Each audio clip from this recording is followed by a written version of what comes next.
Chapter 1249.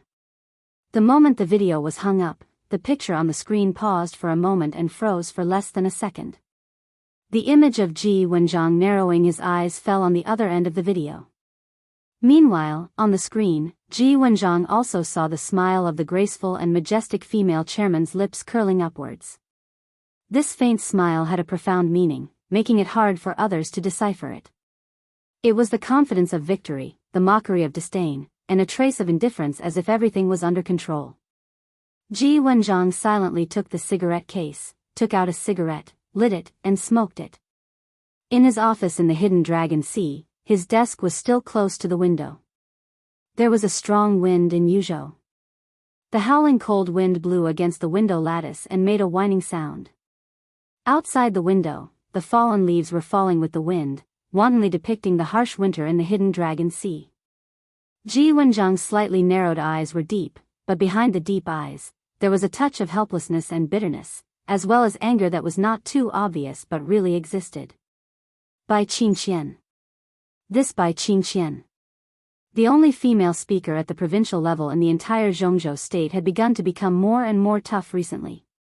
To some extent, Bai Qingqian was simply unscrupulous now. Everyone knew that she was now one of the leaders of the new group.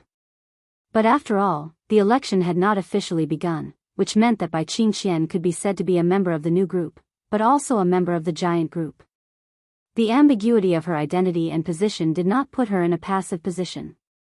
Given the relationship between Li Tianlan and Dongqing Wudi, ordinary strategies such as sowing discord were useless and would backfire. The relationship between the two remained unchanged, and the new group and the giant group were destined to advance and retreat together. It also meant that Bai Qingqian now had the full support of both the giant group and the new group. Bai Qingqian's strength was completely understandable. Because now Bai Qingqian was very stable, unreasonably stable.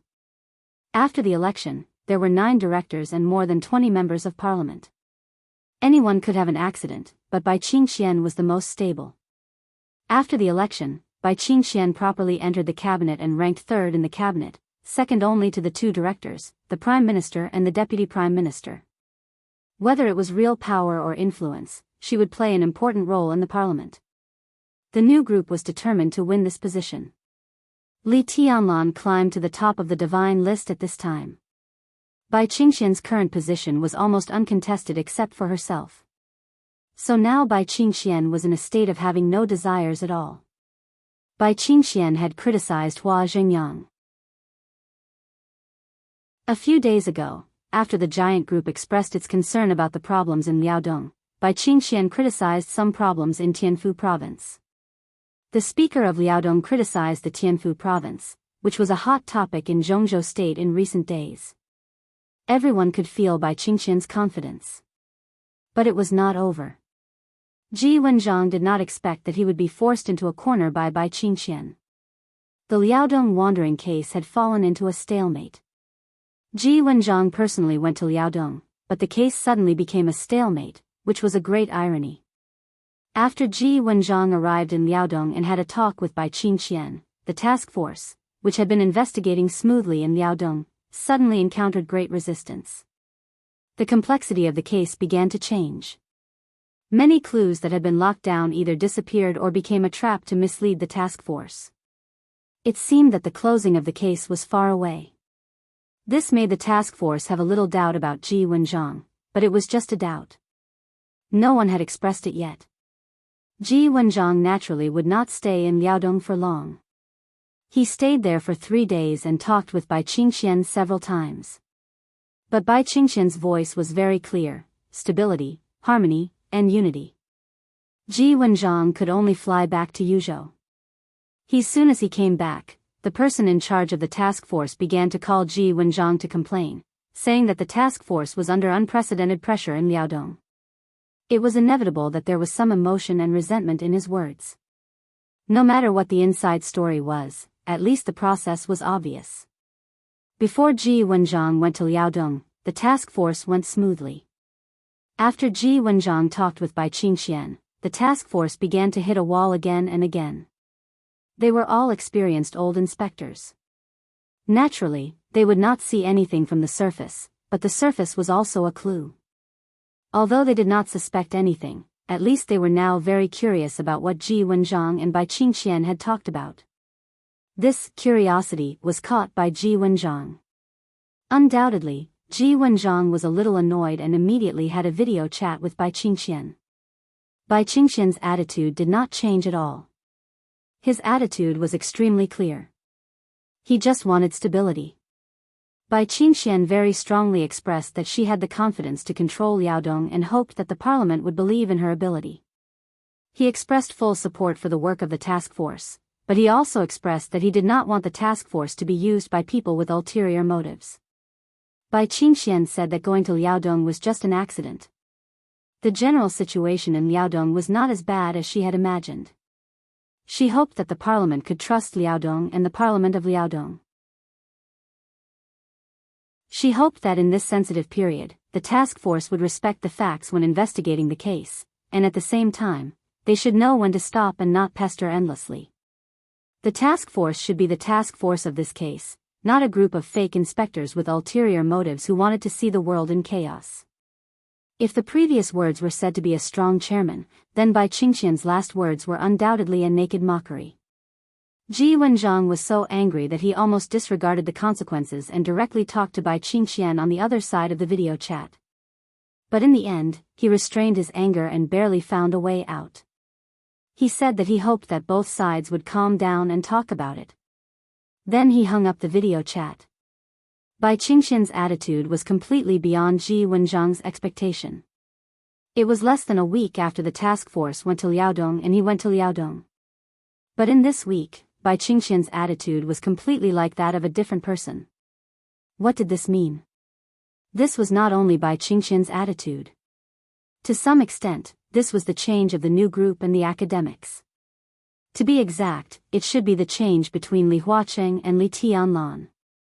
Did Li Huaqing reveal his trump card? Ji Wenjiang shook his head subconsciously. If this was the situation caused by Li Huaqing revealing his trump card, it could only mean that the effect of this trump card was not very good. Everyone speculated that Li Huaqing had a trump card that could make Li Tianlan directly compromise. But in the current situation, the relationship between the two sides was only a temporary stalemate, far from a reconciliation. But if Li Huaqing did not reveal his trump card, then how on earth did it cause the current situation? The answer was actually very simple. Qin Weibai. According to the summary of intelligence from various aspects, the two forces of the academy and the new group went from tit for tat to a stalemate, all because Qin Weibai returned to Emperor Dong's palace. The first day she returned to Emperor Dong's palace was the first day Ji Wenjiang went to Liaodong, and it was also the first day Bai Qingxian's attitude changed. A cigarette burned out. Ji Wenjiang smiled bitterly and put out his cigarette in the ashtray. Qin Weibai. For the woman who once dominated the dark world, then dominated the Lin clan, and now began to dominate Emperor Dong's palace, Ji Wenjiang had nothing but fear in his heart. This was an opponent that could give anyone a headache. Moreover, although Zhongzhou state had cooperated with Samsara Palace before, it did not have much contact with Qin Weibai. He had caused a few big commotions, but each time, his methods were different, making it difficult for others to understand him. Facing an opponent that they clearly knew not to be underestimated but did not understand at all, who would dare to act rashly? At the very least, he didn't dare to write an article. But now, with the change of Bai Qingxian's attitude, his position had become extremely awkward. The case in Liaodong had caught everyone's attention. Ever since it broke out, Ji Wenjiang had already received a lot of pleading calls. Some of them were old people who had retired from the academy, some were top vice ministers like Hua Jingyang, and there were also representatives with real power from the academy. Because of Bai Qingxian's tough attitude, Ji Wenjiang could turn these people back, and he didn't even care about falling out with Hua Jingyang. After all, Bai Qingxian was in charge of the supervisory department in any case. But now Bai Qingxian's attitude changed. Ji Wenjiang's situation suddenly became awkward. In recent days, he had been talking about the problem in Liaodong. With such a big problem in front of him, if he didn't say it, he would first lose his boldness as the Minister of Supervisory Department, or even dereliction of duty. When Bai Qingxian was strong, Ji Wenjiang's voice could only make the academy silent. But now Bai Qingxian changed her tone and directly talked about stability. Suddenly, monstrous pressure directly pressed down on Ji Wenjiang. There were no eternal friends or eternal enemies. Hua Xingyang's lack of vision did not mean that he was not broad-minded. Even if Bai Qingxian fell out with him before, as Bai Qingxian's tone changed, the contradiction between them suddenly faded. That was the current situation. It was Bai Qingxian who set off the storm in Liaodong. But when the storm was at its fiercest, Bai Qingxian suddenly stopped playing. Now it was Ji Wenjiang who was desperately investigating the problem in Liaodong. The problem in Liaodong had attracted a lot of attention. It was impossible for Ji Wenjiang to make peace even if he wanted to. He couldn't make peace either. The academics wanted to minimize the problem and handle it internally. Bai Qingxian demanded stability. Ji Wenjiang was desperately investigating Liaodong. What did that mean? No matter what the cause was, things had developed to this extent, which meant that Ji Wenjiang of the Southeast Group was fiercely firing at the academics and the giant group. No one could understand how great the pressure was if they were not the parties involved. Not to mention the process, but only the current result, Ji Wenjiang had been severely cheated by Bai Qingxian. There was no result in Liaodong, so Ji Wenjiang was trapped in Liaodong. The problem in Liaodong was obvious. Ji Wenjiang had no way out, so he had to investigate. But how could he investigate? Bai Qingxian came out in person to stop him. The task force was also in a very passive situation. They couldn't find anything. It was impossible not to investigate. If Ji Wenjiang forcibly withdrew at this time, not only would his prestige be ruined, but the entire Ministry of Supervision and even the Southeast Group would be greatly affected. In the ever-changing situation, there were many intentional and unintentional collisions. In the game where only results mattered, Ji Wenjiang's current situation undoubtedly gave other groups a signal that they could plot against the Ministry of Supervision. The case in Liaodong was destined to be in a stalemate. But this was not a confrontation between the academy and the new group. It was a tacit understanding between the two sides, which was to make Ji Wenjiang temporarily unable to extricate himself from the matter in Liaodong. It was a game between the new group and the academy. The Southeast Group entered the game passively. In such a situation, what Ji Wenjiang feared most was something that was destined to happen. Huading.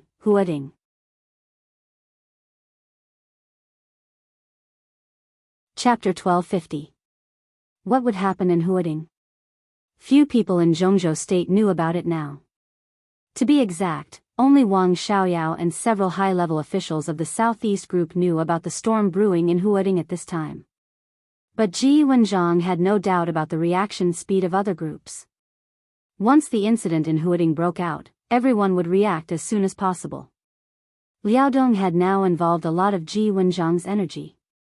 What he was most afraid of was that the incident in Huading would be exposed at this point in time. But what he was afraid of happened. The chaotic war had begun. Wang Xiaoyao held a bomb in his hand. He would inevitably detonate it at the most appropriate time to create the greatest benefits for him. This bomb was essentially a deal between Wang Xiaoyao and the Southeast Group. Both sides had reached a preliminary intention of cooperation, but it was up to Wang Xiaoyao to detonate the bomb. Ji Wenjiang lit a cigarette again, picked up the phone, and planned to call Wang Xingxiao. Now he could not do much, but at least he had to inform Wang Xingxiao. Today's conversation with Bai Qingxian would probably spread throughout Zhongzhou State tomorrow. At that time, more pressure would be on him. In any case, he had to let Wang Xingxiao prepare in advance. The confidential phone just pressed 2 buttons. There was a sudden knock on the door. Ji Wenjiang's dialing hand paused slightly, and he looked at his watch. It was nearly 11:00 at night. At this time, if there was nothing special, the secretary would not knock on his door. "Come in." Ji Wenjiang put down the phone and said in a low voice. The secretary, who had been with him for nearly 5 years, opened the door and said in a steady voice, Minister Zhang said that he has something very important to report to you." Minister Zhang. There were many departments in the Ministry of Supervision, but at this time, only Zhang Xiaohua was qualified to stand outside his office in the Ministry of Supervision, after him and the first deputy minister. He was Wang Xiaoyao's absolute confidant. At this time, Ji Wenjiang's palm trembled slightly. He had already realized what had happened, but he could not avoid it. He could only nod and slowly said, "Let him in." The secretary nodded and left. Ji Wenjiang took a deep drag on the cigarette. It seemed that he inhaled too quickly and suddenly coughed violently. Zhang Xiaohua, who came over with a folder, was stunned. Before she said anything, Ji Wenjiang coughed and waved his hand, saying reluctantly, "Sit down." He picked up the teacup and took a sip of tea. Only then did he heave a sigh of relief. He smiled and said, "I'm old. My body can't take it anymore. Minister, you are very busy every day. You should pay more attention to rest," Zhang Xiaohua said with a smile. Ji Wenjiang smiled and didn't say much. He just asked, "What is it?" It was simple and direct, revealing a business-like attitude. Their relationship wasn't like this before. At the very least, it wasn't like this 2 years ago. It had been nearly 6 years since Zhang Xiaohua was transferred to Yuzhou from Huading. He was originally a rising star of the Southeast Group. When he came to Yuzhou from Huading, Ji Wenjiang was quite friendly to him. When Wang Xiaoyao became a trusted subordinate, no one suspected Wang Xiaoyao. Naturally, no one suspected Zhang Xiaohua. Therefore, Zhang Xiaohua's life in the Ministry of Supervision was smooth sailing. When he first came to the Ministry of Supervision, he was the deputy minister. Now, he was still the deputy minister. It seemed like nothing had changed, but under Ji Wenjiang's guidance, his status in the ministry had skyrocketed. The difference was like heaven and earth. Now, Zhang Xiaohua could be said to be the third most important person in the Ministry of Supervision. In such a top government office, Ji Wenjiang was a director, and the first deputy minister was a counselor. Zhang Xiaohua, the deputy minister at the level of governor, was now qualified to compete for the position of a counselor. This was inseparable from the support of the entire Southeast Group. But in the first year when the Southeast Group pushed him to this position, he betrayed the Southeast Group with Wang Xiaoyao. Sad? Disappointed? Angry? Maybe he had all these emotions. But Ji Wenjiang never expressed them. Zhang Xiaohua's position in the Ministry of Supervision had been completely stabilized. Ji Wenjiang was about to retire. Although he had his own standpoint, he was unwilling to really fight with Zhang Xiaohua. However, the relationship between the two quickly cooled down. Every time they met, they talked about business. After that, they did what they had to do. Zhang Xiaohua had long been accustomed to Ji Wenjiang's attitude. He bowed his head and sorted out the documents in the folder. Quietly, he showed his ferocious fangs to the old leader who had given him a lot of support. His face was heavy and serious. He said softly, "These are some documents from Huading's Ministry of Supervision. Minister, the problem is very serious. Huading is now secretly investigating, but they have encountered great resistance. Now they are asking us for help. It's here. It's officially here." Zhang Xiaohua's voice was very calm. But Ji Wenjiang clearly smelled the bloody storm behind this calm. He took a deep breath, took the documents handed over by Zhang Xiaohua very solemnly, and quickly browsed through them. Strictly speaking, there were 2 copies of this document. One of them reported that Qin Hui, the office director of Huading's parliament, had provided improper protection to many enterprises in Huading and thus received huge benefits.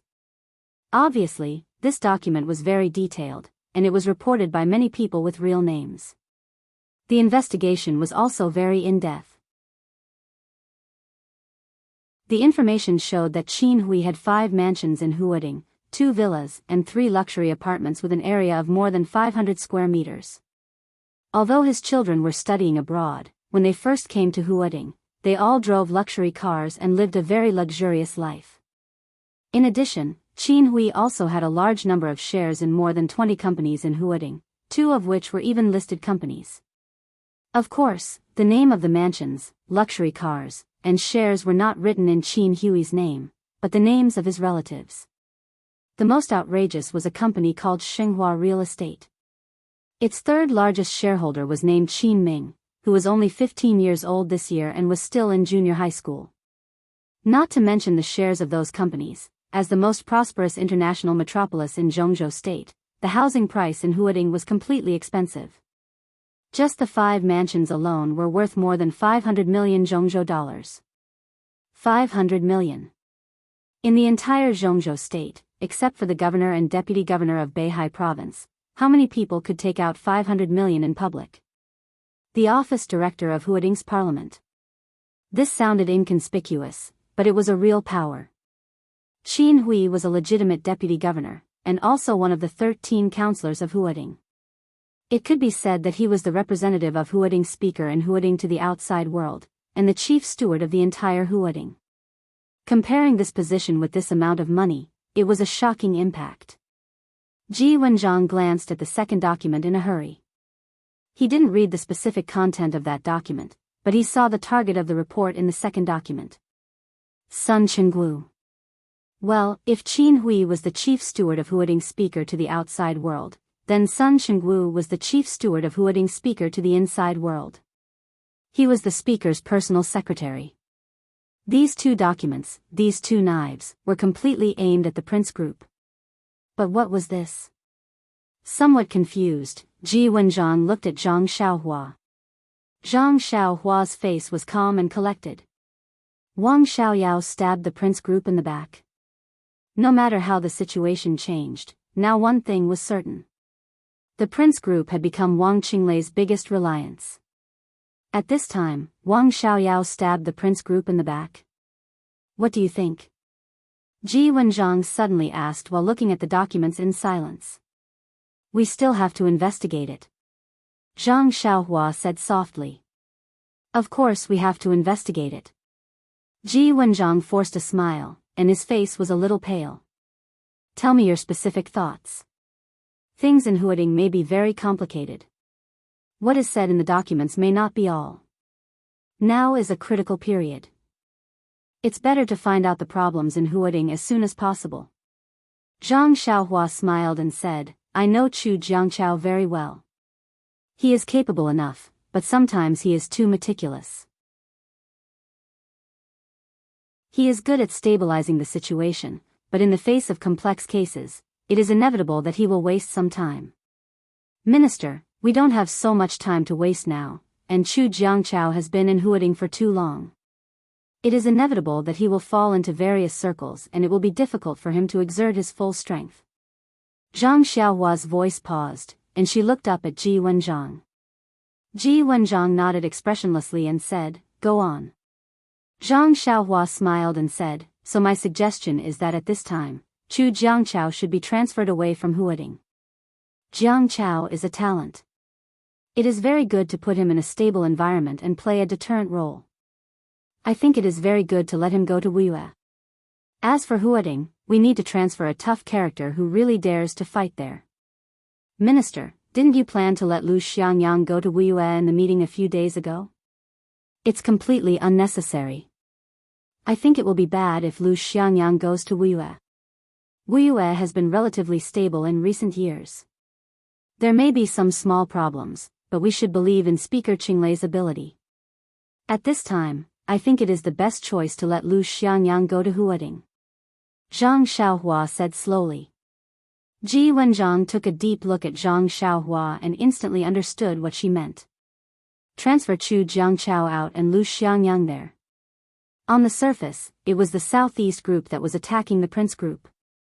Of course, this kind of cover-up seemed meaningless. Moreover, he was now involved in the Liaodong case, and the influence he could exert on Huading was relatively limited.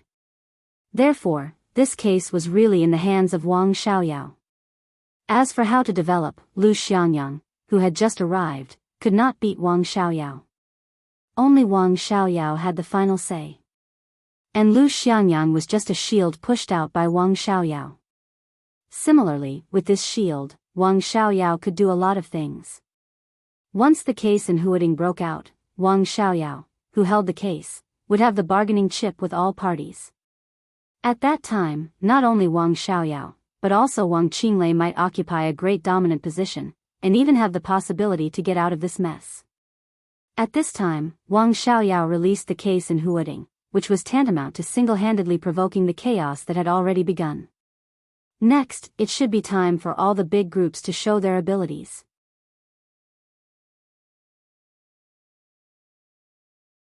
Chapter 1251. While most people were caught off guard, Huading was in a state of turmoil. Liaodong was still in a stalemate. The Flourishing Age Fund was still in a stalemate. Although undercurrents were surging in Zhongzhou State, it looked calm on the surface. All the major groups seemed to be preparing or not. Therefore, when most people were watching silently, the sudden storm in Huading completely brought the undercurrents under the calm situation of Zhongzhou State directly to the surface. The Ministry of Supervision received real-name reports from many entrepreneurs in Huading and a large number of people through special channels.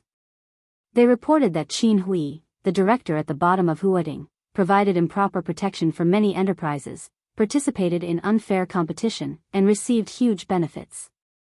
The real-name reports involving many people had always been investigated. And the list of whistleblowers included several influential entrepreneurs in Huading. The nature of the matter suddenly began to escalate. Ji Wenjiang specially held a plenary meeting of the Ministry of Supervision. As soon as the meeting ended, the special task force of the Ministry of Supervision was established. Zhang Xiaohua, the deputy minister, served as the leader of the task force and personally led the team to Huading to investigate Qin Hui's case. Huading was turbulent. The Ministry of Supervision was also turbulent. In the meeting of the Ministry of Supervision that lasted more than 5 hours, there were countless fierce confrontations, and the forces of all the major groups went all out. Zhang Xiaohua took the position of the task force leader without Ji Wenjiang's support. First, Ji Wenjiang was now trapped in the deep pit of Liaodong. Of course, he still had his own power, but the Liaodong case had not been solved perfectly. Ji Wenjiang himself was somewhat passive. Although he wanted to take the initiative in the Huading case, he had no power to do so. Second, the other major groups were competing too fiercely. The Southeast group had the advantage in a top government like the Ministry of Supervision, but it was absolutely impossible for it to turn this place into its own backyard. Even if it couldn't do it, it would be a taboo. Ji Wenjiang's existence could make the Southeast group have the power to overwhelm other groups in the Ministry of Supervision. But with Ji Wenjiang's failure this time, the Ministry of Supervision suddenly felt like 8 immortals crossing the sea. The Giant Group, the North Group, the Prince Group, the Academics, and the Southeast Group were all competing for the position of the task force. Since the Wang family of Beihai lost Huading more than a decade ago, it had always been the focus of all the major groups, but it had always been a place that no one could take. Therefore, Huading was a mixed bag of good and bad, and all the major groups had the power to infiltrate it. Today, the Prince Group had the upper hand in Huading. But with the outbreak of the case in Huading, the advantage of the Prince Group had been lost. In the current situation, whoever won the position of the task force would have the possibility to lead the storm in Huading. Who would be willing to let go of such an opportunity? Everyone was fighting for it, and neither side was willing to give way. So in the end, even though he didn't support Zhang Xiaohua, Ji Wenjiang still chose him. Zhang Xiaohua, Wang Xiaoyao, Wang Qinglei, and Yu Chuanguang were now close to the Prince Group, but they had not officially entered it. Moreover, they and the Southeast Group were also making use of and cooperating with each other. If Zhang Xiaohua went there, the Southeast Group would be able to control the affairs in Huading to a certain extent. At least in this matter, they had the possibility of being roped in. For the Prince Group, there was no doubt that Zhang Xiaohua was now close to them and could be regarded as half of their own people. If they couldn't compete with their own people, it was the best choice to support Zhang Xiaohua. The Southeast Group and the Prince Group supported her at the same time. Zhang Xiaohua was also the former Minister of Supervision of Huading, so he knew Huading very well. Therefore, after a fierce competition, Zhang Xiaohua personally led the team to Huading. And Zhang Xiaohua did not disappoint anyone. Perhaps it was because the evidence in the report was too much and too detailed. On the third day of the task force's arrival in Huading, Qin Hui, the director of Huading, was directly taken away from the meeting of the directors of Huading by the task force. That afternoon, the secretary of Huading speaker Zhong Yue was also taken away by the task force. The wind and clouds were howling. The major groups in Zhongzhou state were completely shocked. One after another, the people involved in the case were continuously dragged into it. Different from Liaodong, the whole of Huading had become a battlefield in the shortest time, and all the major groups entered the battlefield. And the first to move was the Southeast Group. The Ministry of Supervision operated at the top. Lu Xiangyang, Ji Wenjiang's confidant, was transferred to Huading as the director of Huading and the Minister of Supervision. And Chu Jiangchao, the former Minister of Supervision, was transferred to Wuyue. Director Yu, the Minister of Supervision. On the third day of this heavyweight appointment, 2 deputy mayors of Huading were transferred to Wuyue. One served as the deputy governor, and the other as the director of the council office. An obscure network began to spread in all directions with Wuyue and Huading as the center, affecting everyone's mind. The new group did not directly participate in this matter, but all the influential forces were supporting the giant group. Li Tianlan and Qin Weibai were also paying attention to Huading. While many people were carefully analyzing the situation in Huading and thinking about how to make a move, Qin Weibai, who had received the news of the personnel transfer, just smiled and said softly, "Wang Xiaoyao is making arrangements. He benefits from both sides and exerts pressure on both sides at the same time. This is a beautiful move." "I don't understand," Li Tianlan said bluntly. Qin Weibai thought for a moment and said with a chuckle, "He should have a tacit understanding with Speaker Bai, or rather, he borrowed Speaker Bai's power. They have never met." But the problem in Liaodong put Ji Wenjiang in a passive position in the Ministry of Supervision. At this time, Wang Xiaoyao can take the initiative to the greatest extent by throwing out the Huading case. Benefits from both sides and puts pressure on both sides. Isn't Wang Xiaoyao afraid that the Prince Group and the Southeast Group will fall out with him? Not to that extent. Besides, they really don't dare to do so now. Qin Weibai smiled. The two sat on the big balcony on the top floor of Emperor Dong's palace castle in the early morning, enjoying the cold wind, leisurely and casual. This time, it is essentially a deal. The Southeast Group wants to touch Wang Qinglei, which can be said to be half true and half false. The so-called true is that they really want to touch him and settle accounts with him. But Wang Qinglei has been operating in Wuyue for so long, and the Southeast Group also knows that it is not easy to touch him. It is just a try. It would be best if they can touch him, but if they can't, they will put pressure on him. This year is very critical for Wang Qinglei. Even if the Southeast Group can't touch him, it will cause a lot of obstacles for him. So Wang Qinglei will definitely feel the pressure. He is in a bad situation now. If he has a choice, he naturally doesn't want to resist the Southeast Group by force. If possible, it is best to cooperate to a certain extent. So Wang Qinglei found Wang Xiaoyao. Wang Xiaoyao has a wide network of contacts in the Southeast Group. Now he has betrayed Mount Dibbing, but he can talk to many people. Even if he can't make them change their positions, it is not difficult to meet them. Moreover, he and Yu Chuanguang have been operating in Huading for many years, and they have a lot of chips in their hands. Wang Xiaoyao should have prepared for such a situation many years ago. That's why he ran Huading and finally transferred Yu Chuanguang out of Huading. All of this was so that when he and Wang Qinglei plotted against Wuyue, they could have enough chips to face the Southeast Group. Is this the case? Li Tianlan asked. This case is not so simple. Qin Weibai said softly, "If I am right, Zhong Yue is finished. No matter how the investigation is done, this case will eventually involve him, the Speaker of Huading and a Member of Parliament. If there is no such certainty, the Southeast Group will not be moved by Wang Xiaoyao's chip. The current situation is very obvious. The Southeast Group is also seeking stability, but if they want to touch Wang Qinglei, they need to go all out, which is inconsistent with their demands. They put pressure on Wang Qinglei. Wang Xiaoyao gave them a chip that can pry Zhong Yue, a member of parliament, and the cooperation this time is successful. With this chip, the Southeast group can plot against Huading, which is no less important than Wuyue. So they can accept letting go of Wuyue and giving it to Wang Qinglei, because it is something they can no longer take back. It is better to let it go and fight for Huading with all their strength. As for the Prince group, although Zhong Yue has done a good job over the years, the major groups have put a lot of pressure on Huading. Not to mention turning Huading into the backyard of the Prince group, Zhong Yue has had very few advantages in Huading over the years. Huading is no worse than Wuyue. From another point of view, Wuyue is no worse than Huading. The senior management of the Prince group is very eager to turn Wuyue into their back garden, and it is relatively simple. As long as they pull Wang Qinglei into their camp, Wuyue will belong to them. It is just that Wang Qinglei has a solid foundation and wants to go further.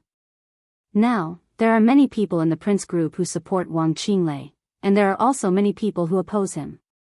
So he can only continue to look for Wang Xiaoyao. Wang Xiaoyao threw out the Huading case at this time and let Zhang Xiaohua take the lead. For the Prince group, it is to show its value and also to put pressure on the Prince group. After this incident broke out, the senior management of the Prince group should soon unify the voices within the group and decide to support Wang Qinglei. In this way, they can not only stabilize Wang Xiaoyao, but also get Wuyue. At the same time, they can use Zhang Xiaohua to leave some forces in Huading. Even if the Southeast group is dissatisfied with Wang Xiaoyao now, they can do nothing about it. They can't take down Wuyue, so they naturally can't ask Wang Xiaoyao to give Huading to them. What Wang Xiaoyao gave them was an opportunity that they couldn't miss. This opportunity is already in their hands, but Wang Xiaoyao must have more key evidence in his hands, and he will show it step by step. The Southeast group will establish some advantages in Huading in the face of more and more abundant evidence, which means that the Prince group will continue to lose, which will also make the Prince group more reluctant to give up Wuyue. So both sides will meet some of Wang Xiaoyao's requirements. Even if they are dissatisfied with him, it will not affect their decisions. Wang Xiaoyao will transfer his team in Huading to Wuyue bit by bit, and the two groups will give him a certain degree of help. At the end of this game, Zhong Yue will be abandoned and become an abandoned pawn.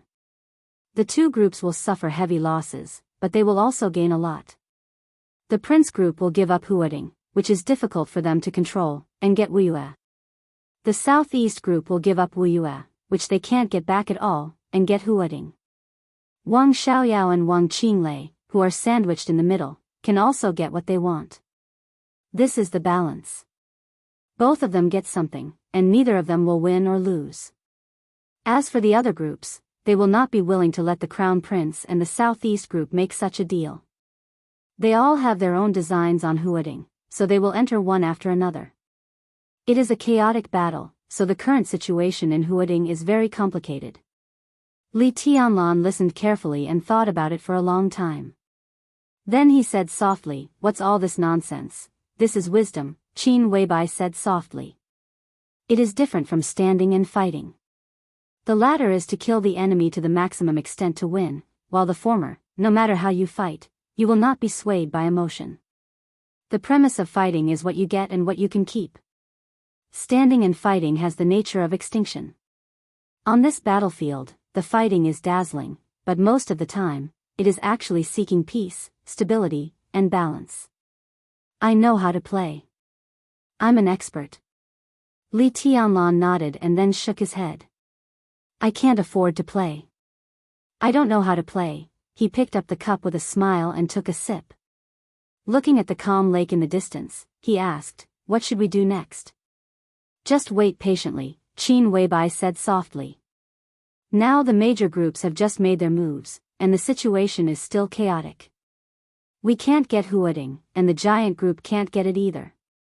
The giant group can't get it either.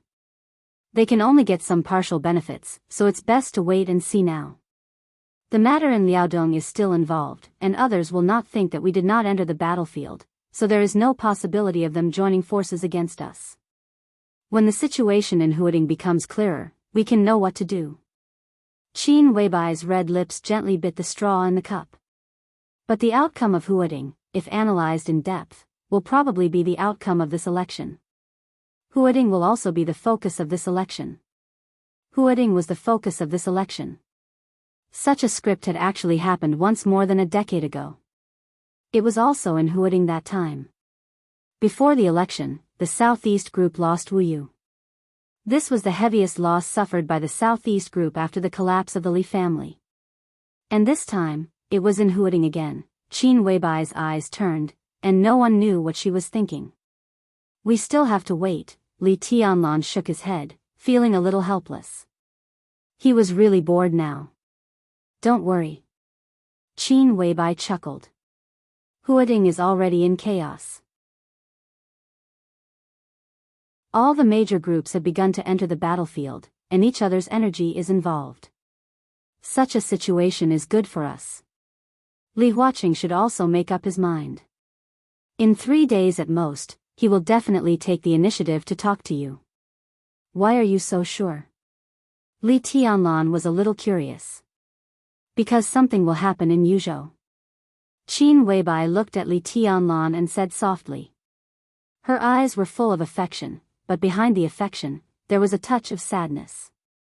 Tianlan, after Li Huaqing talks to you, I will leave. Li Tianlan looked at Qin Weibai calmly and raised his eyebrows. Where are you going? Qin Weibai turned her head and whispered, to the Lin clan, to deal with some things. After all, I am still the patriarch of the Lin clan.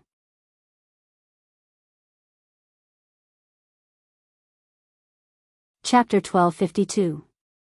Li Tianlan's eyes became a little complicated. His mood at this moment could not be described at all. Qin Weibai was going to the Lin clan. Without any warning, Qin Weibai said it calmly. Li Tianlan didn't feel surprised at all. The emotion in his heart seemed to be reluctance, but also disbelief. Everything was a little uncertain. What happened to the Lin clan recently? Li Tianlan asked. There has always been something. It just depends on what I do. Qin Weibai looked at Li Tianlan softly, as if she was trying to remember his appearance. Now the dark world is not calm, and there are some different voices within the Lin clan. Mr. Lin is now in South America.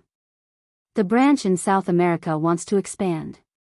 The interests of the Jiang family, the Heroes Club, and even the fantasy world are what they want now. Li Tianlan nodded. Lin Buzheng. A few days ago, he talked to the patriarch of the largest branch of the Lin clan in South America on the phone. He was a very forthright middle-aged man. The deepest impression he gave Li Tianlan was that he was extremely decisive and sincere. Lin Buzheng hoped to get the support of Emperor Dong's palace in America. Strictly speaking, he hoped that Emperor Dong's palace could send troops to America and share America with him. This guy was very ambitious, but he didn't fight at all when he should.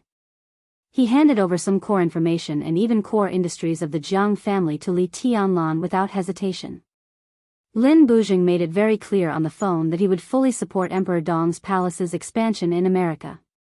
America was now in chaos. After Jiang Qinsong's death, the new invincible realm expert Jiang Guochu had stabilized the situation.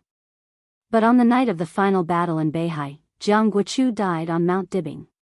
Several secret bases of the Jiang family suffered heavy losses under the joint efforts of the Lin clan, the fantasy world, and the Heroes Club. The whole Jiang family was on the verge of collapse. But it was just on the verge of collapse. A lean camel was bigger than a horse. The Jiang family of South America had been operating in America for hundreds of years. Although it had suffered heavy losses, its resistance was still strong. Lin Buzheng was very thoughtful. According to the current situation, it was only a matter of time before he took down the Jiang family. However, he had no intention of taking the Jiang family's interests. He would unconditionally give this part of the interests to Emperor Dong in exchange for the opportunity to form an alliance with Emperor Dong. Lin Buzheng's real target was the Heroes Club and Fantasy World, which were nominally on the same front with the Lin clan. The Heroes Club was also a superpower in South America. Its overall strength was slightly weaker than that of the Jiang family, but not by much. Compared with the Jiang family's extensive involvement, the Heroes Club was relatively singular. Many of the areas they developed overlapped with Lin Buzheng's, so it was convenient to annex them. If they took over the Heroes Club, Lin Buzheng's strength would skyrocket in the shortest time. If they took over the fantasy world, it meant that Emperor Dong's palace and the Lin clan had the ticket to enter North America. The two sides would cooperate. Lin Buzheng would provide manpower, resources, and intelligence, while Emperor Dong's palace would provide high-end combat power and benefits to deter the Dark World. The two sides equally divided everything of the Jiang family of South America and the Heroes Club. Then, they would join forces and march into North America. Swift and decisive. Li Tianlan couldn't refuse the conditions put forward by Lin Buzheng. So a few days ago, the three top assassins, Cool Breeze, Drifting Cloud, and Deep Dream, had taken a group of elites of Emperor Dong's palace to meet with Lin Buzheng. Li Shi was also ready to fly directly from Emperor Dong's palace to South America. Three top assassins with comprehensive combat power that was no less than that of a half-step invincible realm expert, and there was an expert at the peak of the invincible realm behind them. Such a lineup was enough to satisfy Lin Buzheng. Now it's not just Lin Buzheng. Qin Weibai said softly, there are many branches of the Lin clan. Their operating mode has always been like this. The headquarters will not interfere with the decisions of the branches, but the branches must cooperate with the headquarters to a certain extent. The Lin clan is a family, but it can also be said to be an alliance of many families. When the major branches obey the headquarters to a certain extent, they will also provide enormous financial support to the headquarters, allowing the headquarters to produce more branches. The headquarters will also provide the major branches with a top combat force to deter the major branches, as well as coordinate the major branches to advance and retreat together at critical times. The Lin clan seems to be relatively scattered, but it can always guarantee the core interest chain. Their comprehensive strength may be slightly inferior to that of Beihai, but it is more stable. For hundreds of years, there has never been any internal conflict in the Lin clan, because there is no conflict of interest within them at all. No ambitious guy will be interested in the headquarters that stands aloof from the world. They all take the money and go out to spread their own branches. Now Lin Buzheng is making a big move in South America, and the other branches are naturally not willing to lag behind. The strongest of the major branches, the European branch, has decided to expand. In addition to these mainstay branches, many small branches also have their own interests. Qin Weibai's eyes flickered. Obviously, she had begun to think about the situation of the Lin clan. After the chaos in Snow Country, there is the final battle in Beihai. The two great chaos changed an era. Now the Dark World is empty, and countless forces are leaderless. The Wang family of Beihai is busy stabilizing itself, and the Lin clan naturally wants a share of this situation. Lin Buzheng cooperates with you, and Lin Yuxian is also here. That is to say, two major branches of the Lin clan have a cooperative relationship with you. She looked at Li Tianlan and whispered, do you know what I'm worried about now? The European branch? Li Tianlan raised his eyebrows. I hope they can take the initiative to cooperate with you. The strength of the European branch is extremely strong. With their help, our expansion in Europe will be smoother. But what I'm most worried about is that they won't cooperate with you. This means that they are very ambitious, and in the process of expansion, they are likely to hurt the interests of Emperor Dong's palace. Do they have the guts? Li Tianlan asked faintly. I'm the patriarch of the Lin clan, and I'm also your woman. Mr. Lin has a very good relationship with you. All this means that you have a deep relationship with the Lin clan. Qin Weibai smiled and said, there is no shortage of smart people in this world. Those people in the European branch may not dare to take the initiative to attack Emperor Dong's palace, but if they don't cooperate with us, they may think that you won't turn against them with the help of the Lin clan and let you suffer some losses. Li Tianlan frowned and shook his head. I really won't, it's just, he narrowed his eyes and didn't go on. It was okay for the European branch to take advantage of him and the Lin clan. But once this precedent was set, no one knew what would happen in the future. I'll take care of it. Qin Weibai smiled and stared deeply at Li Tianlan's face. She said softly, I'll talk to them. If it doesn't work out, I have a countermeasure. At that time, we can announce our breakup. This is equivalent to temporarily cutting off the relationship between the Lin clan and Emperor Dong's palace, and they won't dare to mess around. Announce their breakup? Breakup? Li Tianlan's arms suddenly shook, and he looked up at Qin Weibai quietly. Qin Weibai was also looking at him. Her smile remained the same, but it was somewhat complicated. It's fake. Qin Weibai said softly, when Emperor Dong's palace gains a foothold in Europe, we can get back together at any time. Li Tianlan looked at her quietly. The distance between them was very close, but in fact, it seemed that the distance between them had quietly widened in this morning.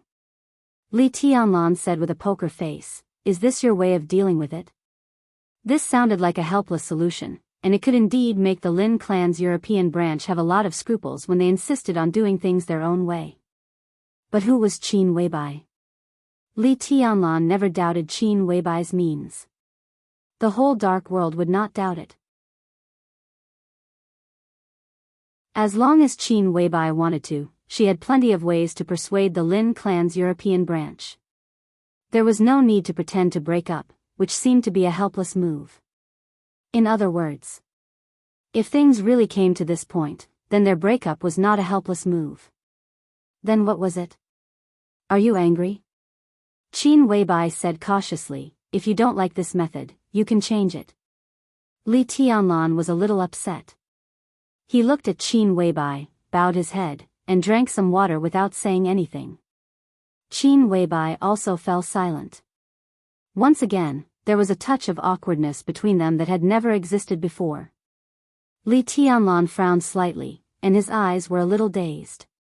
Since they came back from the lake that day, Li Tianlan had always felt that something was wrong.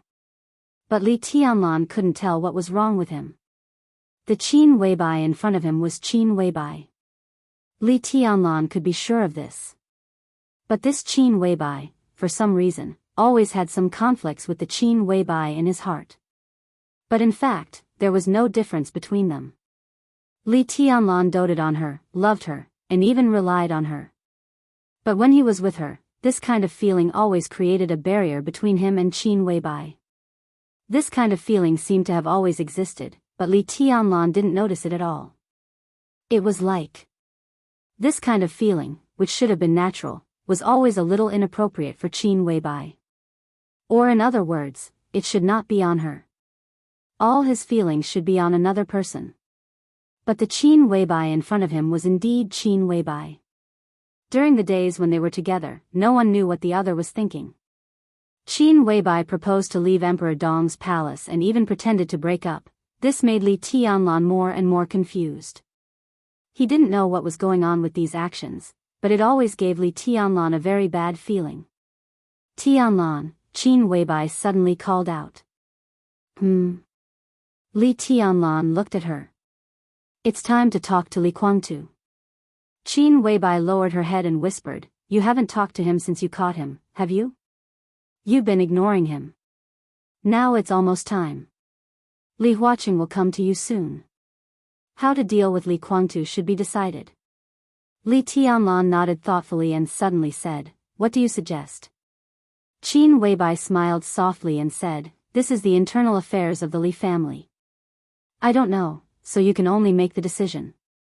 After a pause, she seemed to hesitate and continued, but I don't like this person. I'll let him go for the time being. Personally, it's not necessarily a bad thing.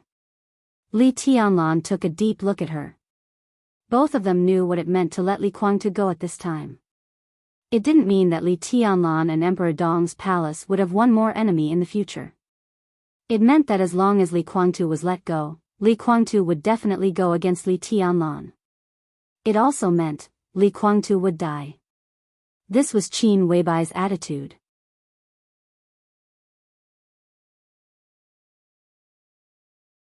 Chapter 1253. For everyone in the purgatory of heaven capital, the so-called cage was in their own headquarters. They could see the sun rising and setting, the blue sky and white clouds, know the changes in the outside world, and feel the wind and clouds, but they were trapped in a small space, unable to do anything but rage. No one could have imagined that their own headquarters would become a prison to trap themselves. In this prison, they were free.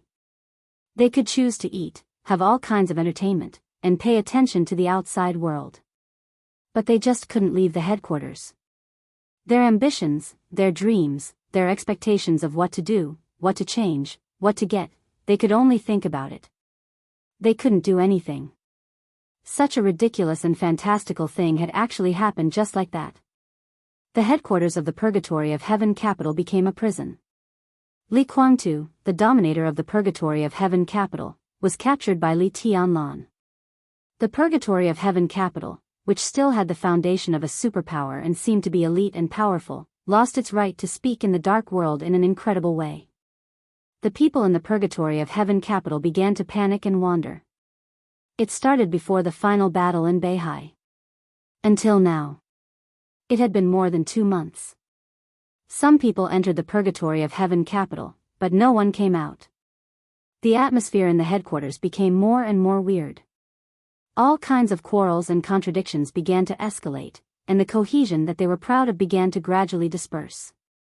All of this was because the headquarters had now become a prison that only allowed people to go in and not get out.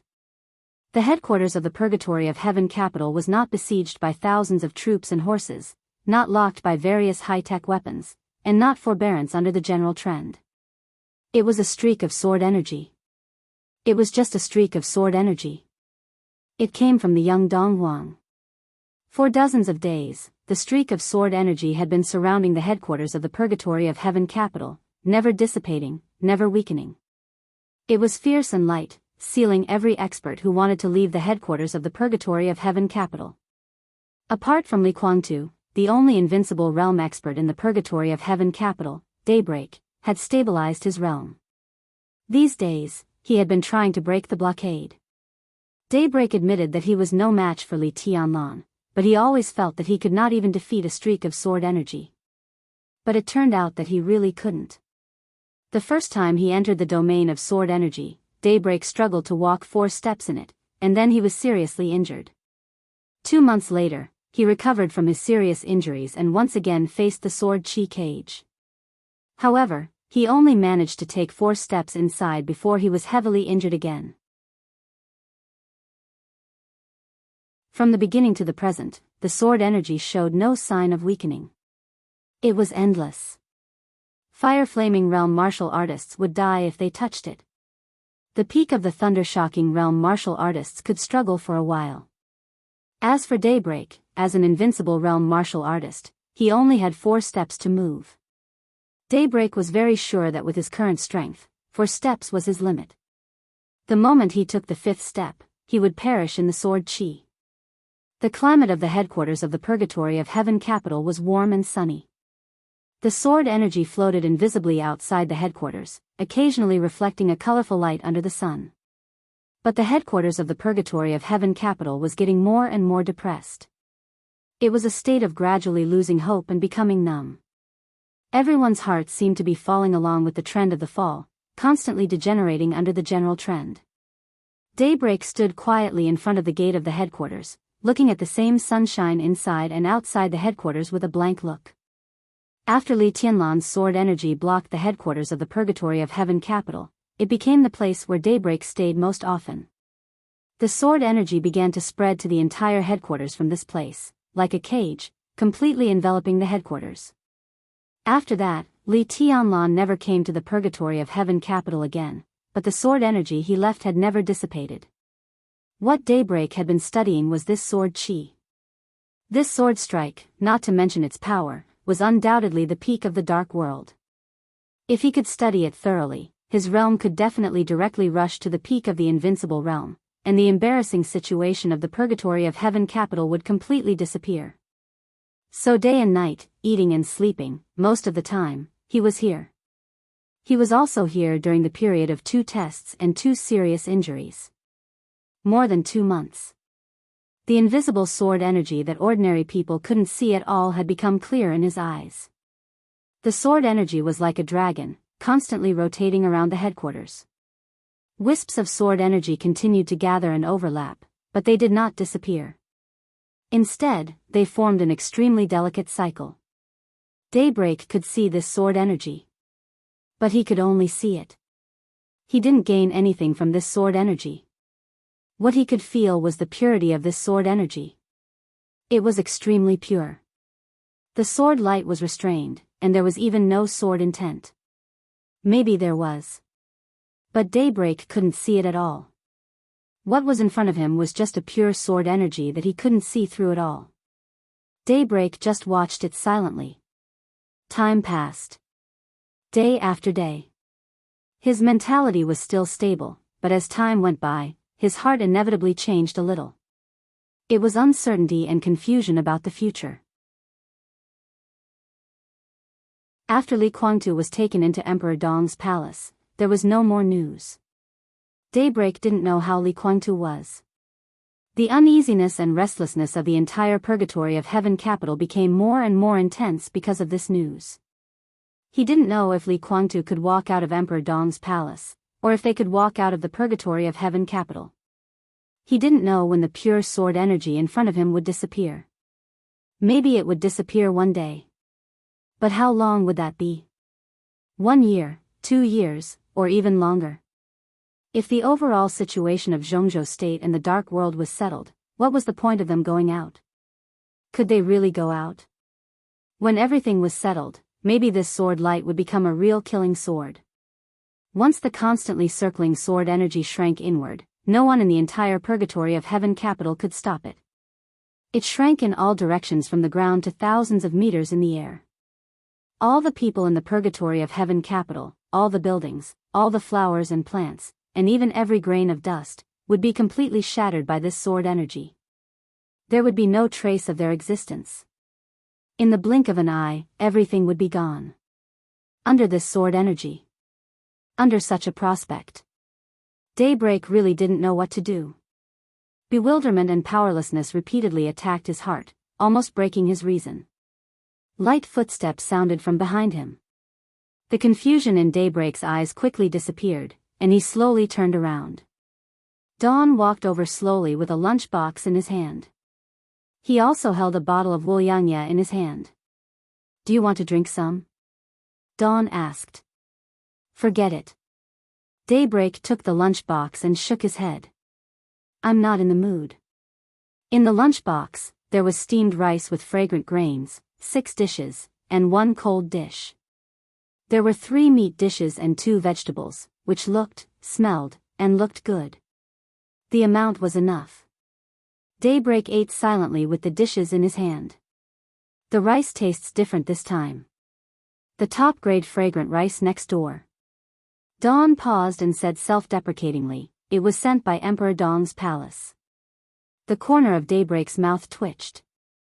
The next door naturally referred to the neighboring country. Its top-grade fragrant rice was world-famous. The price was not expensive for the purgatory of Heaven capital, but it was several times that of ordinary rice. Even if the purgatory of Heaven capital was not short of money, it would not be so extravagant in this regard. It was estimated that only Emperor Dong's palace, which had too much money to spend, could do such a thing. Although they were trapped here, their daily meals were actually good. They couldn't go out, but they could enter. There would always be some people outside the purgatory of Heaven capital, and their existence was enough to ensure logistics.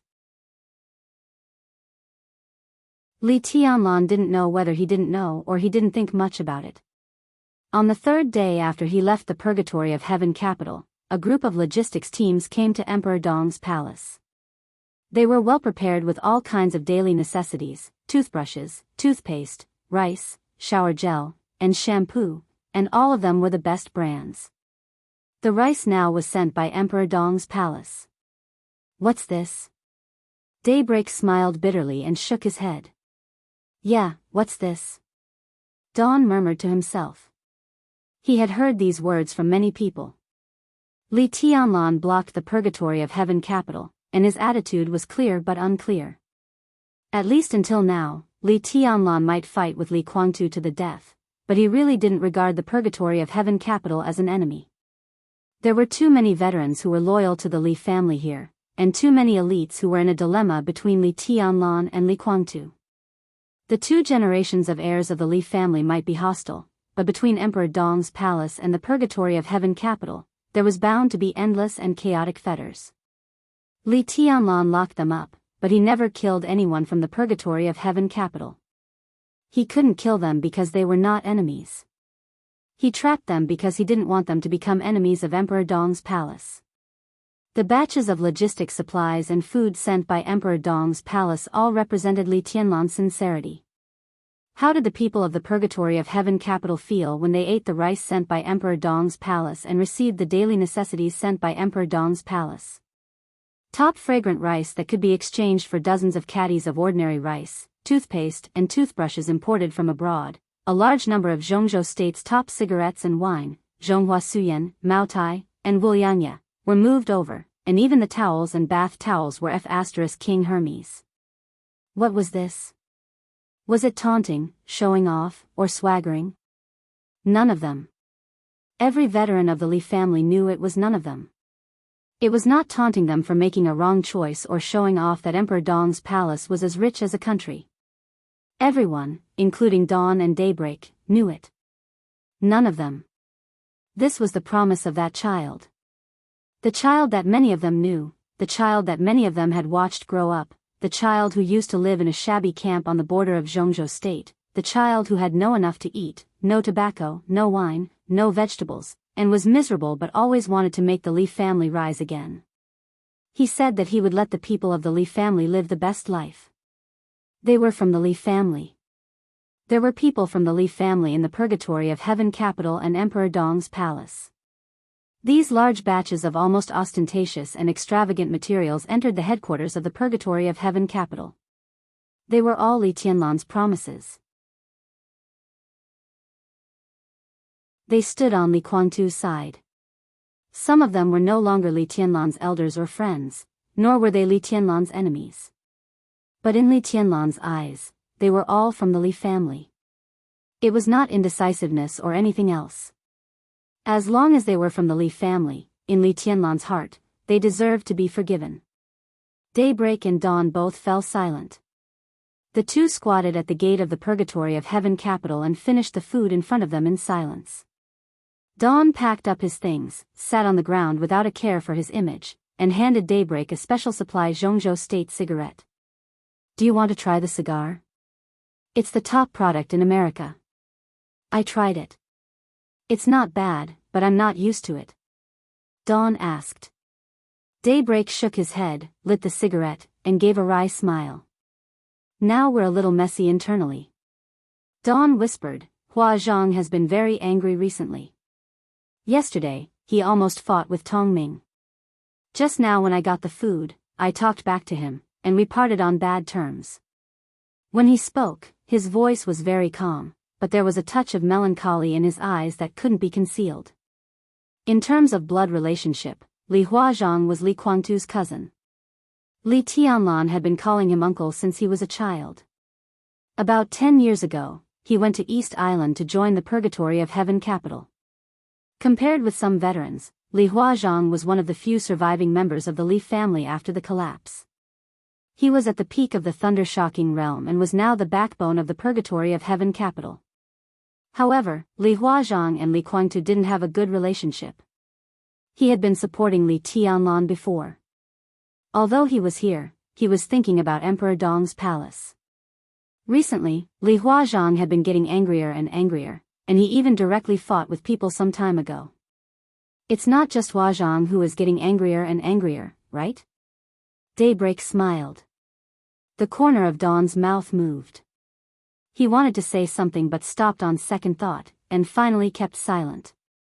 Of course, it was not just Li Huazhang. There were many. They used to fight side by side with them, laugh and scold, and they could block knives for each other and even die for each other. Now, there was a sense that they couldn't make plans with each other if they had different goals. There were many people in the Purgatory of Heaven capital who supported Li Tianlan. Daybreak, Dawn, and Li Guangtu knew this, but there was no way to solve it.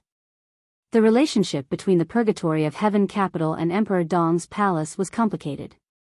It was impossible to make it clear. These people stayed in the Purgatory of Heaven capital now. Some wanted to fight for it and didn't want the Li family to split. Some wanted to draw more people to Li Tianlan's side. Some were in a dilemma and didn't want Li Tianlan and Li Guangtu to turn against each other. There were many reasons.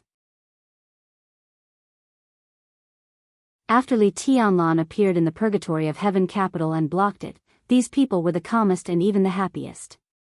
But during this time, these people were also the angriest. Not just them. Dawn and Daybreak could clearly feel that even some people who had been close to them and even stood in Li Guangtu's camp now had subtle changes in their attitudes. They gradually alienated them and became more and more indifferent to them. Why? Because of the outside world. The people here couldn't go out, but the news from the outside world could come in. When the news that Jiang Shangyu, Gu Xingyun, and Li Guangtu joined hands to besiege Li Tianlan came, the headquarters of the Purgatory of Heaven capital was in an uproar. If Daybreak hadn't suppressed it, the Purgatory of Heaven capital might have been divided that day. Li Guangtu. Because of Li Guangtu, the Li family had completely declined. That was Gu Xingyun's conspiracy and the desperate counterattack of the Wang family of Beihai. No one blamed him. Gu Xingyun. It was him who made the Li family what it was now. How many people in the Li family hated Gu Xingyun? But now, Li Guangtu and Gu Xingyun actually joined hands to deal with the heir decided by Li Honghe. How absurd it was. Where did such a joint effort put the old people of the Li family? Where did such a joint effort put the old people of the Li family who had suffered over the years? Where did such a joint effort put the old people's hatred who had died over the years? Did such a joint effort mean that after the blockade of the Purgatory of Heaven capital was lifted, they would stand together with Gu Xingyun to deal with Li Tianlan? Li Huazhang, who was usually gentle and calm, scolded Li Guangtu and Daybreak on the spot. He scolded them for being Gu Xingyun's lackeys. This angered some people, but it made more people in Li Guangtu's camp unable to even raise their heads. The internal conflict that was about to break out was suppressed by Daybreak with the power of the invincible realm. But since that day, Daybreak could clearly feel that the people of the Purgatory of Heaven capital had become cold. That night, 3 experts of the Li family who had left the Li family's camp earlier and had chosen to support Li Guangtu for many years found Daybreak. They came straight to the point and said that after the blockade of the Purgatory of Heaven capital was lifted, they would join Emperor Dong's palace. This was not a betrayal. The cooperation between Li Guangtu and Gu Xingyun meant that he gave up the support of the old people of the Li family. Since they gave up, it was natural for them to leave. Li Tianlan still regarded the Purgatory of Heaven capital as a part of the Li family. They also thought of themselves as members of the Li family. This position had been set many years ago. Now the Li family asked the people of the Li family to stand with Gu Xingyun to deal with their own people. They couldn't accept it, and they couldn't do it. This was a betrayal. Big brother, this is really wrong. Daybreak was silent for a long time, and then he said in a low voice. When the final battle in Beihai broke out, the Purgatory of Heaven capital had made a detailed battle plan. At that time, their main goal was to recapture East Island. But no matter how that plan developed, it could not involve the matter of joining hands with Gu Xingyun. No one expected that Li Guangtu would go with Gu Xingyun. He abandoned the obsession that the Li family had held for many years. In a sense, this was a betrayal. This kind of betrayal also made him lose the support of the people. Now we can't see Big Brother, and no one knows what's going on. I don't believe that Big Brother doesn't understand the disadvantages of joining hands with Gu Xingyun. Daybreak said softly, I can understand how Huazhang feels, but at least, we should give Big Brother a chance to explain. Maybe it's because of the benefits, maybe it's because of the prospects, or maybe it's because Emperor Dong's palace is giving you too much pressure. Li Ming said in detail, Jiang Shangyu should be the key. Otherwise, with Big Brother's temperament, he would not join hands with Gu Xingyun, and Gu Xingyun would not join hands with us. Jiang Shangyu is the key. Jiang Shangyu, Li Ming shook his head abruptly and sat on the ground with a gloomy face, not saying anything. Regarding this matter, you also have your own thoughts, right? Daybreak glanced at him and laughed. Dissatisfied? Yes. Dawn was silent for a while, then nodded. Do you hate me? Daybreak continued asking. Dawn nodded, then shook his head.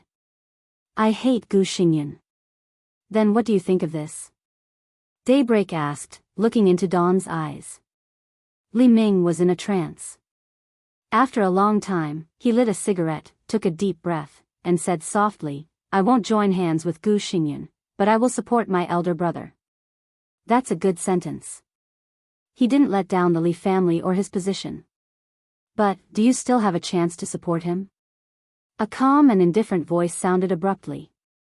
The sword energy around the purgatory of heaven capital fluctuated slightly for a moment, and then the sword energy that covered the sky shook violently. Li Tianlan's figure appeared directly in the air. He looked down at Daybreak and Dawn, his eyes calm and condescending.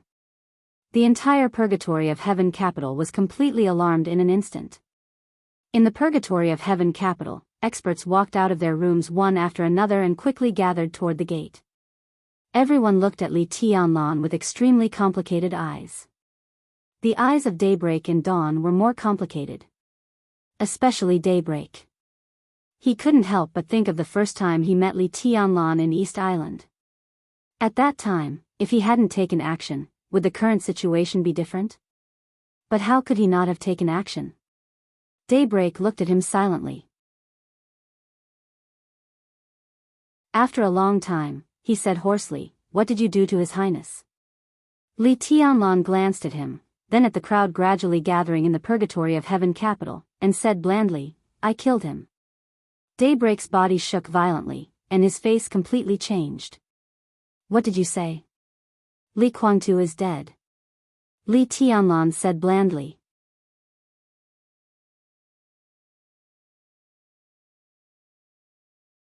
Chapter 1254.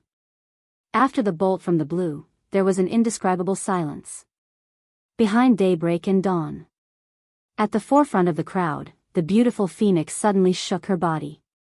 She seemed to be in disbelief and raised her head.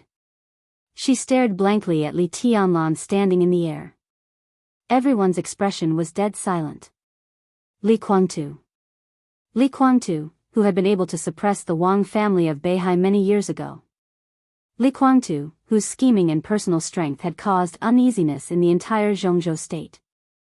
Li Guangtu, who made everyone believe that he would lead the Li family to the peak. Li Guangtu, who was teamed up by Kunlun City, the Wang family of Beihai, and even united with foreign forces and labeled as a traitor. Li Guangtu, who grew up in the Li family, fought side by side with them, went crazy, laughed, and quarreled with them. Li Guangtu, who cooperated with Gu Xingyan. Was he dead? Indescribable complex emotions swept through everyone's heart like a tsunami. One after another, streaks of blood spread in Daybreak's eyes at a speed visible to the naked eye. His eyes instantly turned red. Li Tianlan looked at him silently with a calm expression. No sadness or joy. I don't believe it. Daybreak gritted his teeth, stared at Li Tianlan, and growled word by word. The commotion in the crowd finally began to spread. People regained their ability to think, and the noise and uproar spread wildly. Li Tianlan twitched the corner of his mouth and said calmly, The body is still on the way and will be sent here later. How about the funeral? You can do whatever you want. I don't believe you dare to kill him. Daybreak met Li Tianlan's gaze and did not give in at all. There was only madness left in his eyes. It's just a sword strike. Why don't I dare to kill him? Why can't I kill him? Li Tianlan said lightly. His voice was flat without any ups and downs, with supercilious casualness, carelessness, and naturalness. Daybreak stood where he was, and his aura kept surging. It was difficult for most people to understand the relationship between Daybreak and Li Guangtu. He and Dawn were brothers, but they were not brothers. They were two little beggars picked up by Li Guangtu from outside. Their life views, martial arts strength, character, and attitude were all formed by following Li Kuangtu. They certainly had a strong sense of belonging to the Li family, but this sense of belonging was not as important as Li Kuangtu himself in their hearts. In their hearts, Li Kuangtu was like a father, a teacher, and a big brother. During the heyday of the Li family, the two little beggars picked up by Li Kuangtu were trained as sacred guards of Li Kuangtu. In the war of treason at the border, the two of them followed a large number of elites of the Li family to face the first wave of attacks from various superpowers. After being seriously injured, they barely broke through and planned to join Li Kuangtu, but Li Kuangtu had already moved the battlefield with several invincible realm experts. They were lucky to survive, lurked in East Island after the border war, and became the first two cornerstones of the Purgatory of Heaven capital. Then they continued to follow Li Kuangtu and built the current Purgatory of Heaven capital. 42 years old this year.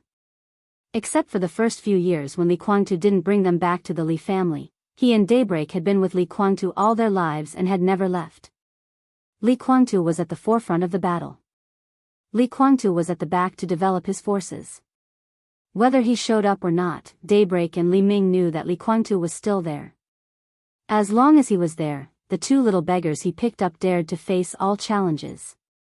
Time went by, year after year. The image of Li Kuangtu kept changing in their hearts, from father and brother to teacher, and gradually became the pillar of their hearts, heaven and earth, the world, and their faith. They were the top generals of the Li family. But first of all, they were still Li Kuangtu's confidants for most of their lives. On that rainy day in Yuzhou that year, the two hungry little beggars took shelter from the rain under the eaves of an exquisite restaurant. They looked enviously and longingly at the food in front of the restaurant's customers, swallowing saliva and shivering. Li Kuangtu was still the same Li Kuangtu. He was the chosen one of the Li family, the hope of the rise of the Li family, the gloomy and vicious young master of the Li family, the first commander of the Border Control Corps of Zhongzhou State, the invincible realm expert of the Li family, the traitor, the god of the Purgatory of Heaven capital, and the loser who was defeated by Li Tianlan and even had to cooperate with Gu Xingyan. What did it matter? In their hearts, Li Kuangtu was still the big brother who walked out of the restaurant on that rainy day, touched their heads, smiled, and said that he would take them to eat delicious food. That year, Li Kuangtu was 19 years old. They were only 6 or 7 years old. That year, the handsome Li Kuangtu was having dinner with his classmates in that restaurant. The two little beggars changed into clean clothes, followed him from the restaurant to the bar, and then to the hotel. When Li Kuangtu walked into the hotel room with the two little girls who could be regarded as campus belles in his school, the young master of the Li family said to them with a smile, "You'll follow me from now on." Many years later, Daybreak and Dawn knew that when they first met, Li Kuangtu was compassionate. Kuangtu did have a compassionate heart, but if it weren't for the poor and kind-hearted young lady that day, Li Kuangtu wouldn't have done that. The two little beggars became props that day. It was because of Li Kuangtu's kindness to them that the beautiful young lady willingly took off her clothes in front of Li Kuangtu with another female classmate in the hotel that night. But what did it matter? They might be props, but they were not abandoned in the end. After that night, they were taken by Li Kuangtu to the Li family's unbelievably luxurious mansion in Yuzhou. They had new identities, new rooms, and new books. Li Kuangtu said that they were his younger brothers. Everyone in the Li family was extremely friendly to them. No one dared to look down on them at school, because they had a brother who often drove a luxury car with all kinds of beautiful girls to and from school. They were no longer props, as if they had really become Li Kuangtu's younger brothers. Later on, they were all masks. At that time, Li Kuangtu was the real Li Kuangtu. He was merciless in training, merciless, charming, surrounded by all kinds of beautiful girls, and had a lot of money in his pocket. He would buy a lot of snacks for them. He would laugh when he took them to eat spicy hot pot. He would be at a loss when he cried. He would be merciless in training. He would take all the responsibility when he got into trouble and yell at others. He would let Daybreak and Dawn step on his shoulders to watch a strange big sister take a bath. He would play glass ball with them for an afternoon without any impatience. He would play video games with them until late at night and then drive out for skewers. He would force them to get drunk and lift the skirt of the girl at the next table. Things changed. Different people had different Li Kwangtu in their hearts. He might feel sorry for everyone, but he really didn't feel sorry for the two little beggars. And now, Li Kwangtu was dead. The world seemed to have ushered in the end. The pillar of faith had completely collapsed. It was just a sword. Why wouldn't he dare? His words were simple, and his tone was calm. There seemed to be a slight sound in the dark. I killed him. Li Kwangtu is dead. The body is still on the way. It will be sent here later. How about the funeral? You can do whatever you want. It was just a sword. Why wouldn't I dare to kill him? Why couldn't I kill him? The clear and distant voice kept echoing in Daybreak's ears. At first, it was broken notes, but as the notes kept combining, Daybreak finally understood what those words meant. His reason was broken little by little in the subtle sound. His soul was twisted and completely collapsed in an irreversible trend. No! A shrill voice sounded from behind. Phoenix, who was staggering, suddenly screamed, and a mouthful of blood sprayed directly from his mouth. Daybreak suddenly looked up. His eyes were already blood-red. Li Tianlan narrowed his eyes. Without any hesitation or thinking, the sharp and twisted sword light gathered in an instant. Daybreak's figure suddenly rose into the sky, like a meteor. I'll kill you. At the same time as the ferocious roar sounded, the soft sword that had been with him for decades had been pulled out. The swaying blade tightened for a second and then completely collapsed. The shining sword light spread wildly in the headquarters of the Purgatory of Heaven capital. Blood bloomed in the air. He no longer had any concerns or thoughts. Daybreak, who was completely mad, directly burned his vitality at this moment. The sharp sword energy was condensed to the extreme and turned into a giant sword shadow of hundreds of meters. The shadow of the giant sword completely enveloped Li Tianlan. As Daybreak's body rose into the air, the shadow was constantly shrinking. The sword energy was still condensing. The giant sword shadow, which crossed from top to bottom, shrank into countless sword energy-long swords. Sharp, gloomy, and pure. Daybreak's eyes were full of madness. Before this sword hurt anyone, he had been seriously injured because of his reckless outburst. The sword shadow and Daybreak rushed over at the same time. Li Tianlan narrowed his eyes. He raised his palm and pressed it down. It was calm, casual, and light as if it had no power. However, everyone could hear the oppressive and violent sound that suddenly rang out in the air. The sky above the headquarters of the Purgatory of Heaven capital was abruptly twisted for a moment. In the thunderous sonic boom, all the sword energy disappeared in an instant. The whole space was shaking violently. The twisted air was shaking wildly in a way visible to the naked eye, and ripple-like ripples appeared in the air. Daybreak's rising body seemed to be hit by a huge force and was directly slapped down at a faster and fiercer speed. Boom! The ground shook violently. The asphalt pavement in front of the headquarters of the Purgatory of Heaven capital suddenly cracked. Dust flew, and the dense cracks spread in all directions on the ground, all the way to the front of the crowd. Daybreak's whole body was slapped into the ground, covered in blood. He coughed violently. Li Tianlan. Dawn's attack and roar followed Daybreak. The weapon in his hand was also a soft sword.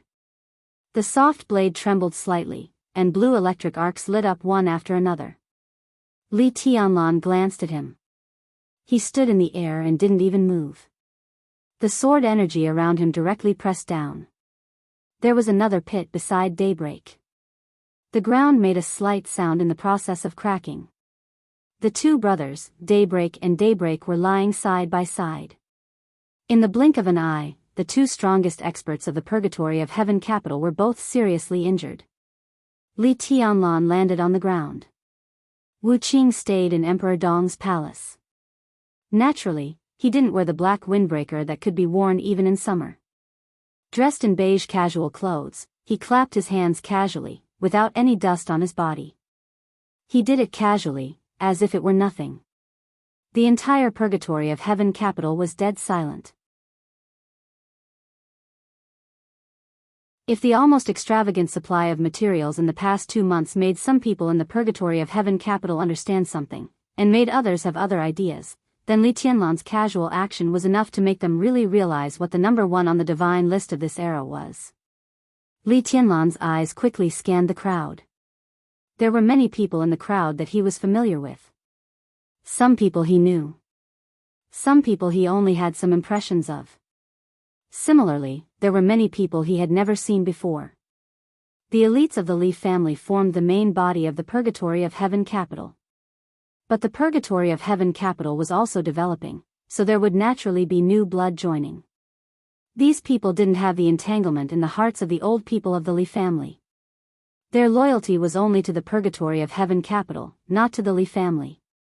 When daybreak and dawn were slapped down from the air, some of these people subconsciously took a step forward. Among them were some veterans of the Li family, and more of them were new blood who joined the purgatory of heaven capital later. Some people's eyes flickered, and they stood still. No one knew what they were thinking. The people who were most familiar with Li Tianlan all had complicated expressions. They wanted to say something but stopped on second thought. This was a different attitude.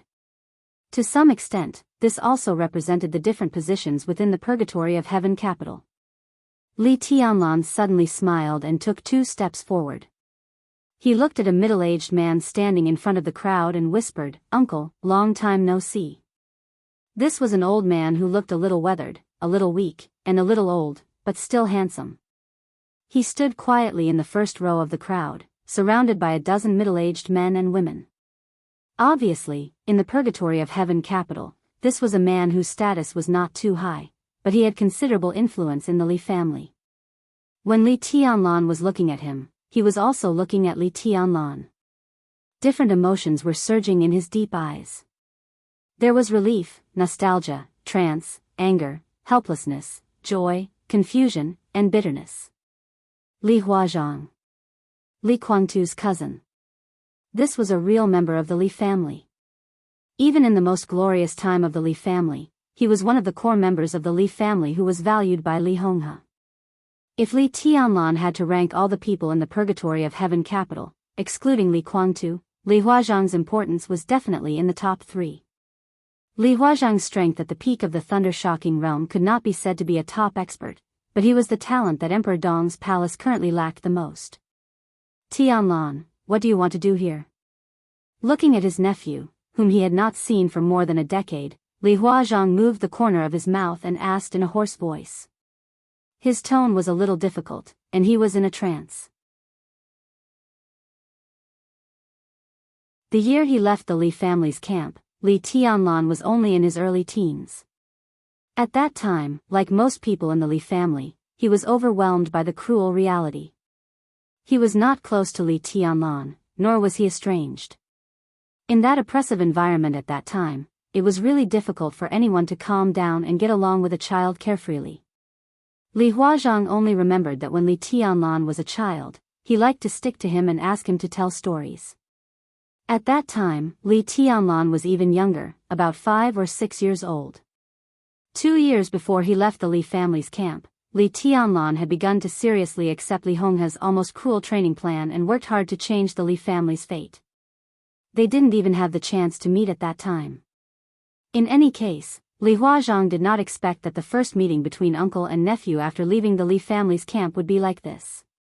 He killed Li Guangtu. Li Guangtu was dead? Li Huazhang looked at him in a daze, and his eyes were a little dull. "I came to see you," Li Tianlan said slowly. His eyes narrowed slightly. "I also came to see the child." "Child?" Li Huazhang was stunned. The crowd was silent for a moment, and everyone's expressions suddenly changed. Li Tianlan gently raised the corner of his mouth and turned to look at Phoenix, who was standing there in a daze. His voice was soft.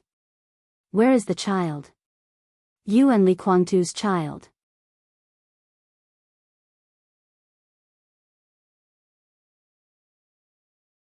Chapter 1255. That child, that child?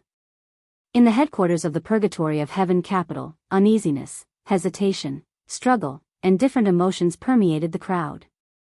Everything that happened today was too sudden. Everyone in the Purgatory of Heaven capital was not mentally prepared. They all thought that the problem between the Purgatory of Heaven capital and Emperor Dong's palace was only between Li Tianlan and Li Guangtu. Both of them were from the Li family. Even if there was a difference in strength, they should not be in such a hurry to kill each other. Li Tianlan's youth became his greatest advantage against the Purgatory of Heaven capital.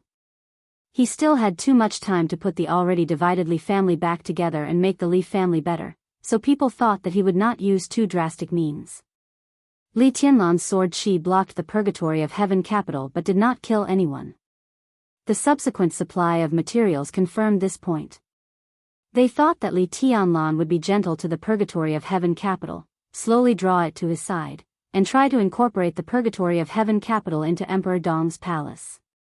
But today, when no one was mentally prepared, Li Tianlan came to the Purgatory of Heaven capital again. Conciliatory? Roping him in? Convince? No. Nothing at all.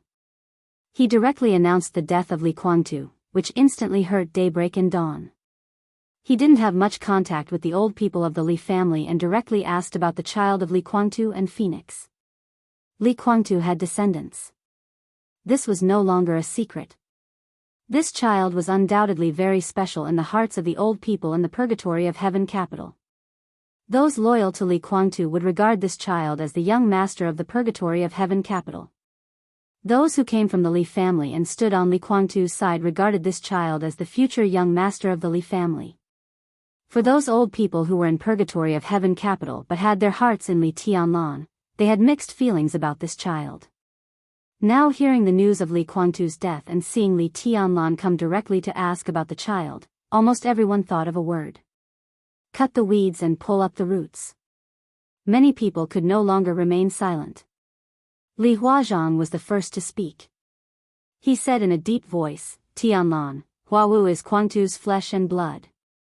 For Li Huazhang, it was another matter whether he recognized the child as the young master or not. But no matter what, the child was indeed the blood of the Li family. This identity alone was worthy of his protection. Li Tianlan was speechless for a while and asked, "What's the child's name?" Huawu, Li Huazhang, Li Huacheng, Li Huawu, this name. Is there really no one who would call it wrong? Regardless of whether someone yelled out the wrong number or not, someone would definitely call the wrong number, right? Right? He takes after his mother. Li Huazhang said in a low voice, Jiang Huawu. Li Tianlan glanced at Phoenix. For the first time, he learned Phoenix's surname. He nodded and said softly, "Where is he?" Li Huazhang raised his head and looked straight into Li Tianlan's eyes. He said calmly, "This is the bloodline of the Li family." Tianlan, are you really going to? I'm just looking. Li Tianlan narrowed his eyes and smiled. Uncle, do you think I shouldn't see it? Your Highness.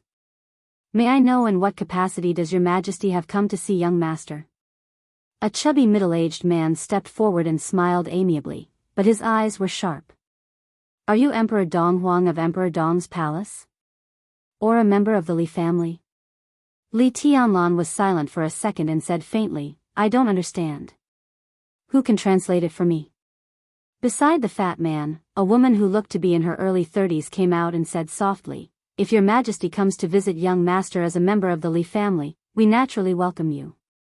But if you come as Emperor Dong Huang, you are the enemy of the Purgatory of Heaven capital. Although the Purgatory of Heaven capital is not strong, before we fall, we will certainly have the courage to stand in front of your Majesty. Your Majesty, why don't you have a try? Got it. Li Tianlan said with a smile, Are you forcing me to take a stand? Young master? What young master? Of course, it's the young master of the Li family. The fat man said with a smile, his voice clear and firm. Li Tianlan looked at the fat man quietly. Everyone's eyes were also focused on the fat man. There were always some people whose loyalty was not as strong as Daybreak's performance, but they were equally fearless. I am the patriarch of the Li family, and I have never appointed a young master. Explain, how did this so-called young master of the Li family come about? Li Tianlan looked at the fat man's eyes aggressively. The fat man's face changed, and he said in a deep voice, His Highness Li Kuangtu is the only son of Senior Li, and Huawu is the legitimate son of His Highness. Naturally, he is the only heir of the Li family. Your Majesty, am I wrong? Li Tianlan looked at him quietly, and his voice did not fluctuate at all. Li Kuangtu is indeed Grandpa's son. But when Grandpa died, he was not the designated heir. Of course, I know. The fat man's voice sounded very respectful. His Highness has never been greedy for the position of patriarch of the Li family. What he wants to control is the purgatory of heaven capital. Before Senior Li died, Your Majesty did temporarily take charge of the Li family, but the Li family belongs to the Li family. Huawu is now the last lineal descendant of the Li family. If the Li family is not handed over to him, who else can it be handed over to? If Senior Li knew Huawu's birth, he would definitely make the same choice. The Purgatory of Heaven capital and Emperor Donghuang's palace. How can the people of the Li family be convinced if they don't hand over such a big foundation to Huawu? If they don't hand over such a big foundation to Huawu, will they always let outsiders take charge? Everyone looked at the fat man in shock. Li Huazhang's face changed. He wanted to say something but stopped on second thought, but he did not know what to say. Li Tianlan seemed to be angry and laughed. So you mean that this child named Huawu will not only inherit the Purgatory of Heaven capital in the future, but I will also hand over Emperor Donghuang's palace to him, right? Is that what you mean? That's not what I mean. The fat man said softly, it's that the Li family really needs a reasonable and legal heir, and Huawu is now the only candidate. I believe that Senior Li's spirit in heaven will also agree to let Huawu take charge of the Purgatory of Heaven capital and Emperor Donghuang's palace. Your Majesty's contribution to the Li family is undeniable, and we are also grateful for your contribution to the Li family. We also hope that Your Majesty can make persistent efforts and train Huawu well in the future, so that he can completely take over Emperor Donghuang's palace and Purgatory of Heaven capital. Well, this was not only asking him to hand over all his current family property, but also to do his best to train the person who robbed him of his family property. Li Tianlan suddenly did not know what to say. Glib talk had never been his strength. Ridiculous.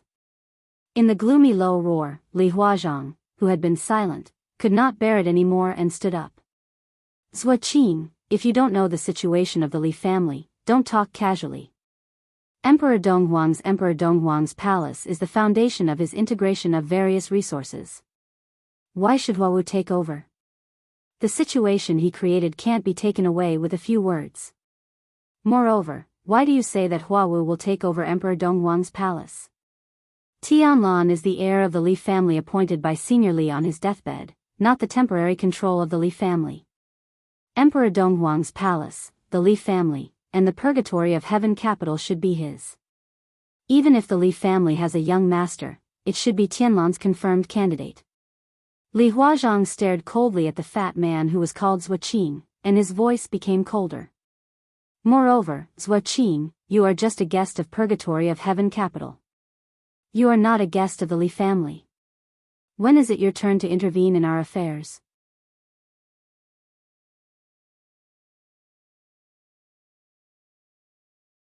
Chapter 1256. Li Tianlan glanced at Li Huazhang in surprise. Because he left early, he had no deep impression of this uncle, so he couldn't judge his position. But at this time, his attitude was very clear. Obviously, he chose to stand on his side. Li Tianlan looked at the crowd around Li Huazhang again. A dozen people were not a large-scale group in the Purgatory of Heaven capital, but Li Tianlan was very familiar with a few of them. Seeing Li Tianlan looking over, they nodded slightly and raised the corners of their mouths, revealing a smile. Advisorly, when Senior Li died, young Master Huawu was not born, so Senior Li chose to let His Majesty East Emperor temporarily control the Li family. The chubby Zhua guest took a deep look at Li Huazhang. I still say the same thing. The Li family belongs to the Li family, so it should be inherited by the Li family. Now the Li family is divided into two, Emperor Dong's palace and the Purgatory of Heaven capital. This is definitely not the situation that Senior Li wants to see.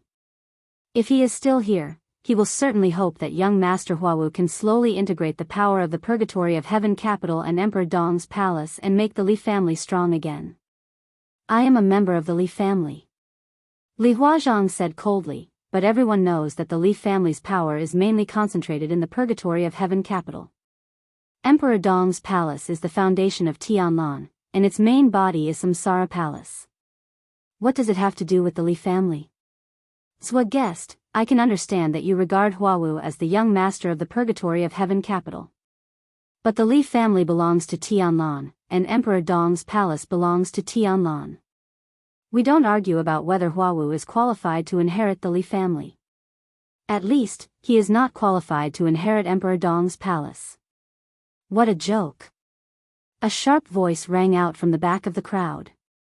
Li Tianlan raised his eyebrows slightly, and the corners of his mouth raised in an almost imperceptible curve. Here it came. The purpose of his coming here today was to see what kind of monsters were there in the Purgatory of Heaven capital. The more such people came out, the better. An old man who looked nearly 60 years old walked out of the crowd and said coldly, "Is there no power of the Li family in Emperor Dong's palace?" The foundation of Emperor Dong's palace was built by the Li family. Later, the Samsara Palace joined because of His Majesty Dong Huang. The old man paused, looked straight into Li Tianlan's eyes, and said with a smile, "Your Majesty, if I may be so bold to ask, do you now think that you no longer belong to the Li family, but only to Dong Huang?" Li Tianlan looked at him quietly. The old man in front of him looked the same as the left-honored guest, but he was also completely different. When the latter stepped forward, his gaze was calm. On the other hand, the eyes of the old man in front of him flickered. It was obvious that he was plotting something. "Who are you?" Li Tianlan asked directly. "Codename Tengu." The old man smiled and said, "Thank you, Your Highness Li Kuangtu. I joined the Purgatory of Heaven capital 5 years ago and am now the Chief of Staff of the Purgatory of Heaven capital." "So, you are not from the Li family?" Li Tianlan's voice was cold. "The Purgatory of Heaven capital belongs to the Li family. I belong to the Purgatory of Heaven capital, so naturally, I belong to the Li family." Heavenly Hound smiled and said, "I just don't know if His Majesty Dong Huang still recognizes his identity as a member of the Li family." "I naturally belong to the Li family." Li Tianlan sneered. Li Huazhang frowned slightly and suddenly felt that something was wrong. Heavenly Hound nodded and said in a gentle voice, "It's good that Your Majesty recognizes it.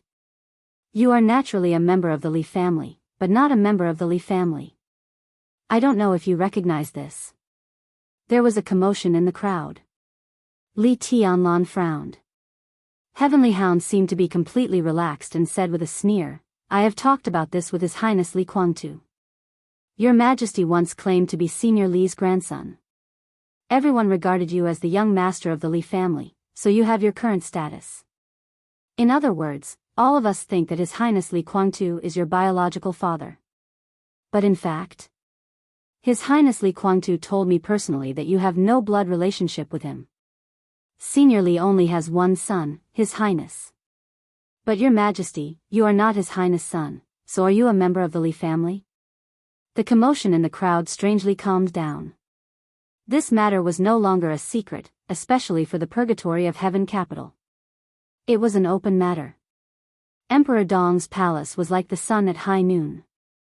But the Purgatory of Heaven capital could not hide its decline in the past 2 years. In order to stabilize his position, Li Kuangtu had already made this matter public. This was also one of the reasons why some elders of the Li family were loyal to Li Tianlan but were in a dilemma in the Purgatory of Heaven capital. Li Tianlan did not speak. He just looked at Heavenly Hound silently and seemed to be unable to refute. Heavenly Hound's smile gradually widened, and the expression on his wrinkled old face gradually became a little playful. He believed that Li Tianlan did not dare to kill him today. If it was when he first appeared, it was still possible for Li Tianlan to suddenly make a move. But now he had named Li Tianlan's identity. He was a member of the Li family, but he was also an outsider of the Li family. Under this premise, if Li Tianlan killed him, it would only make people think that he was angry out of humiliation, and even offend the public. The most important thing was that Li Guangtu was dead now. If Li Guangtu was alive, Heavenly Hound naturally did not dare to stand up and make irresponsible remarks.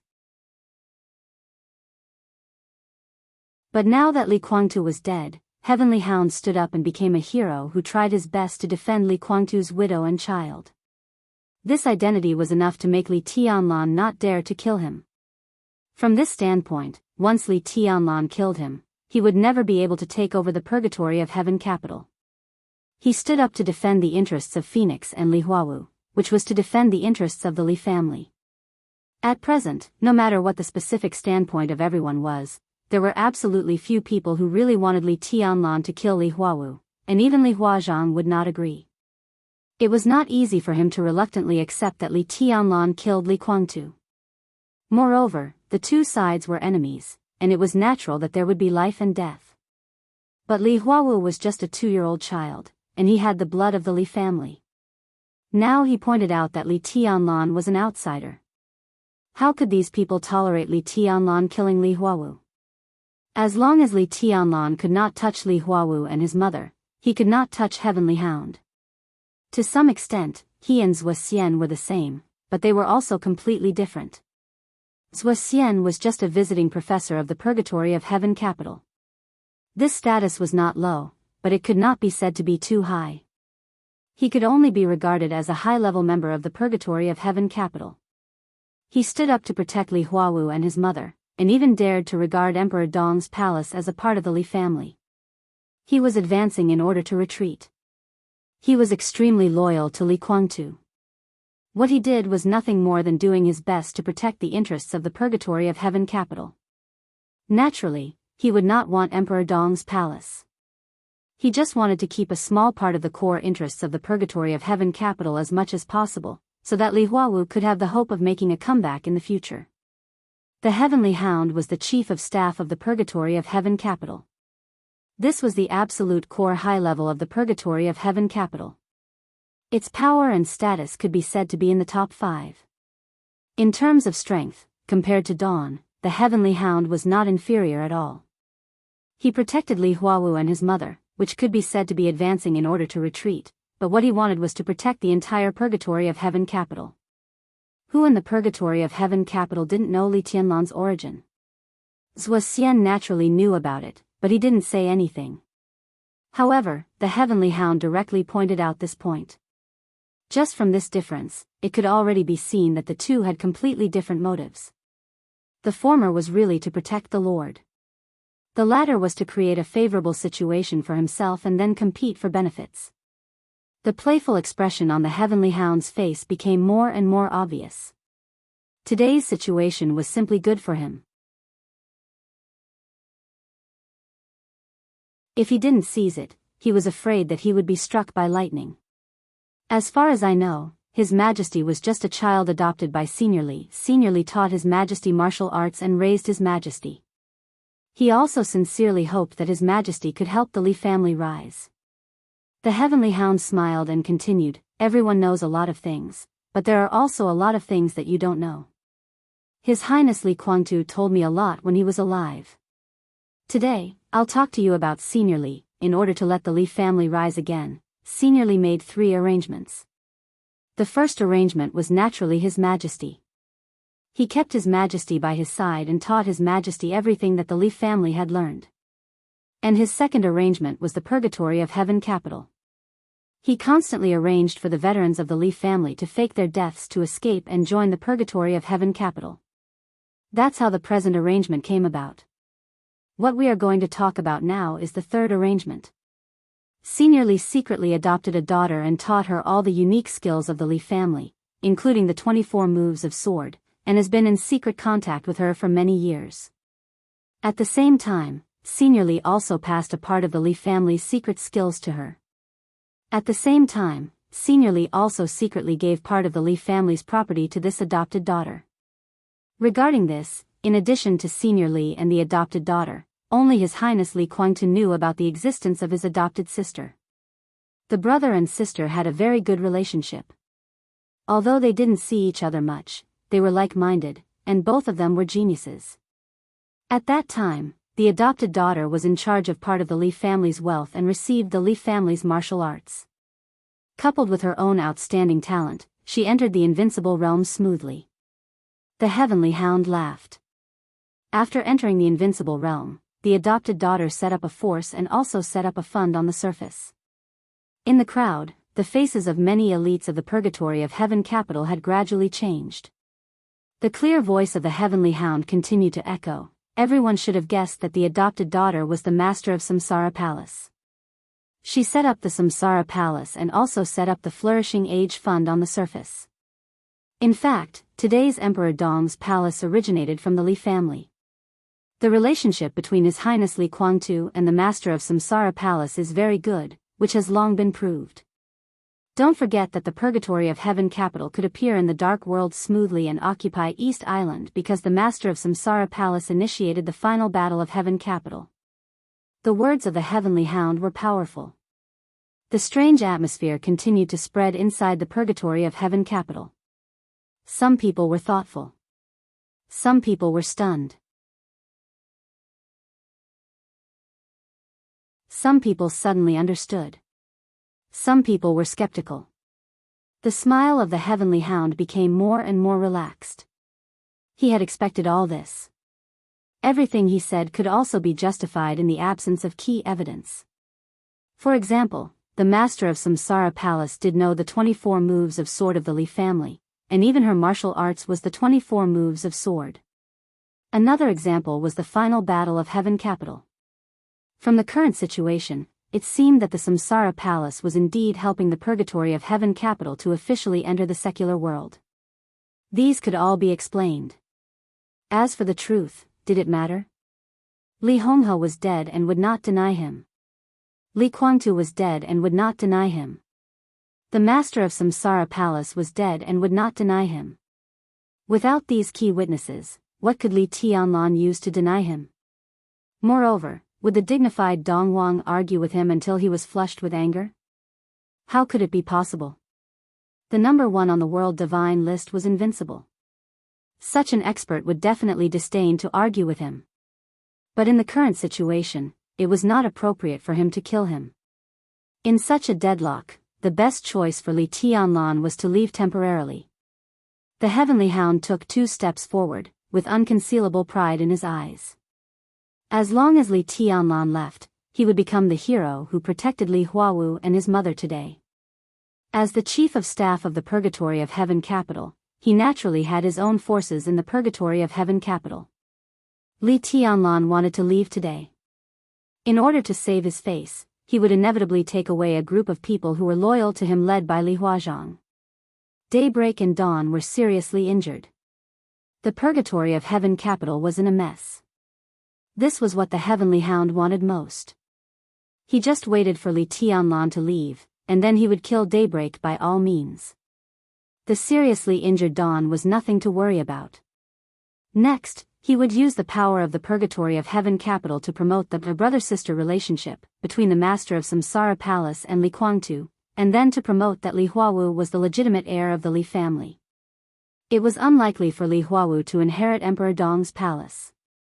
No matter what, Li Tianlan could not be a man without a temper.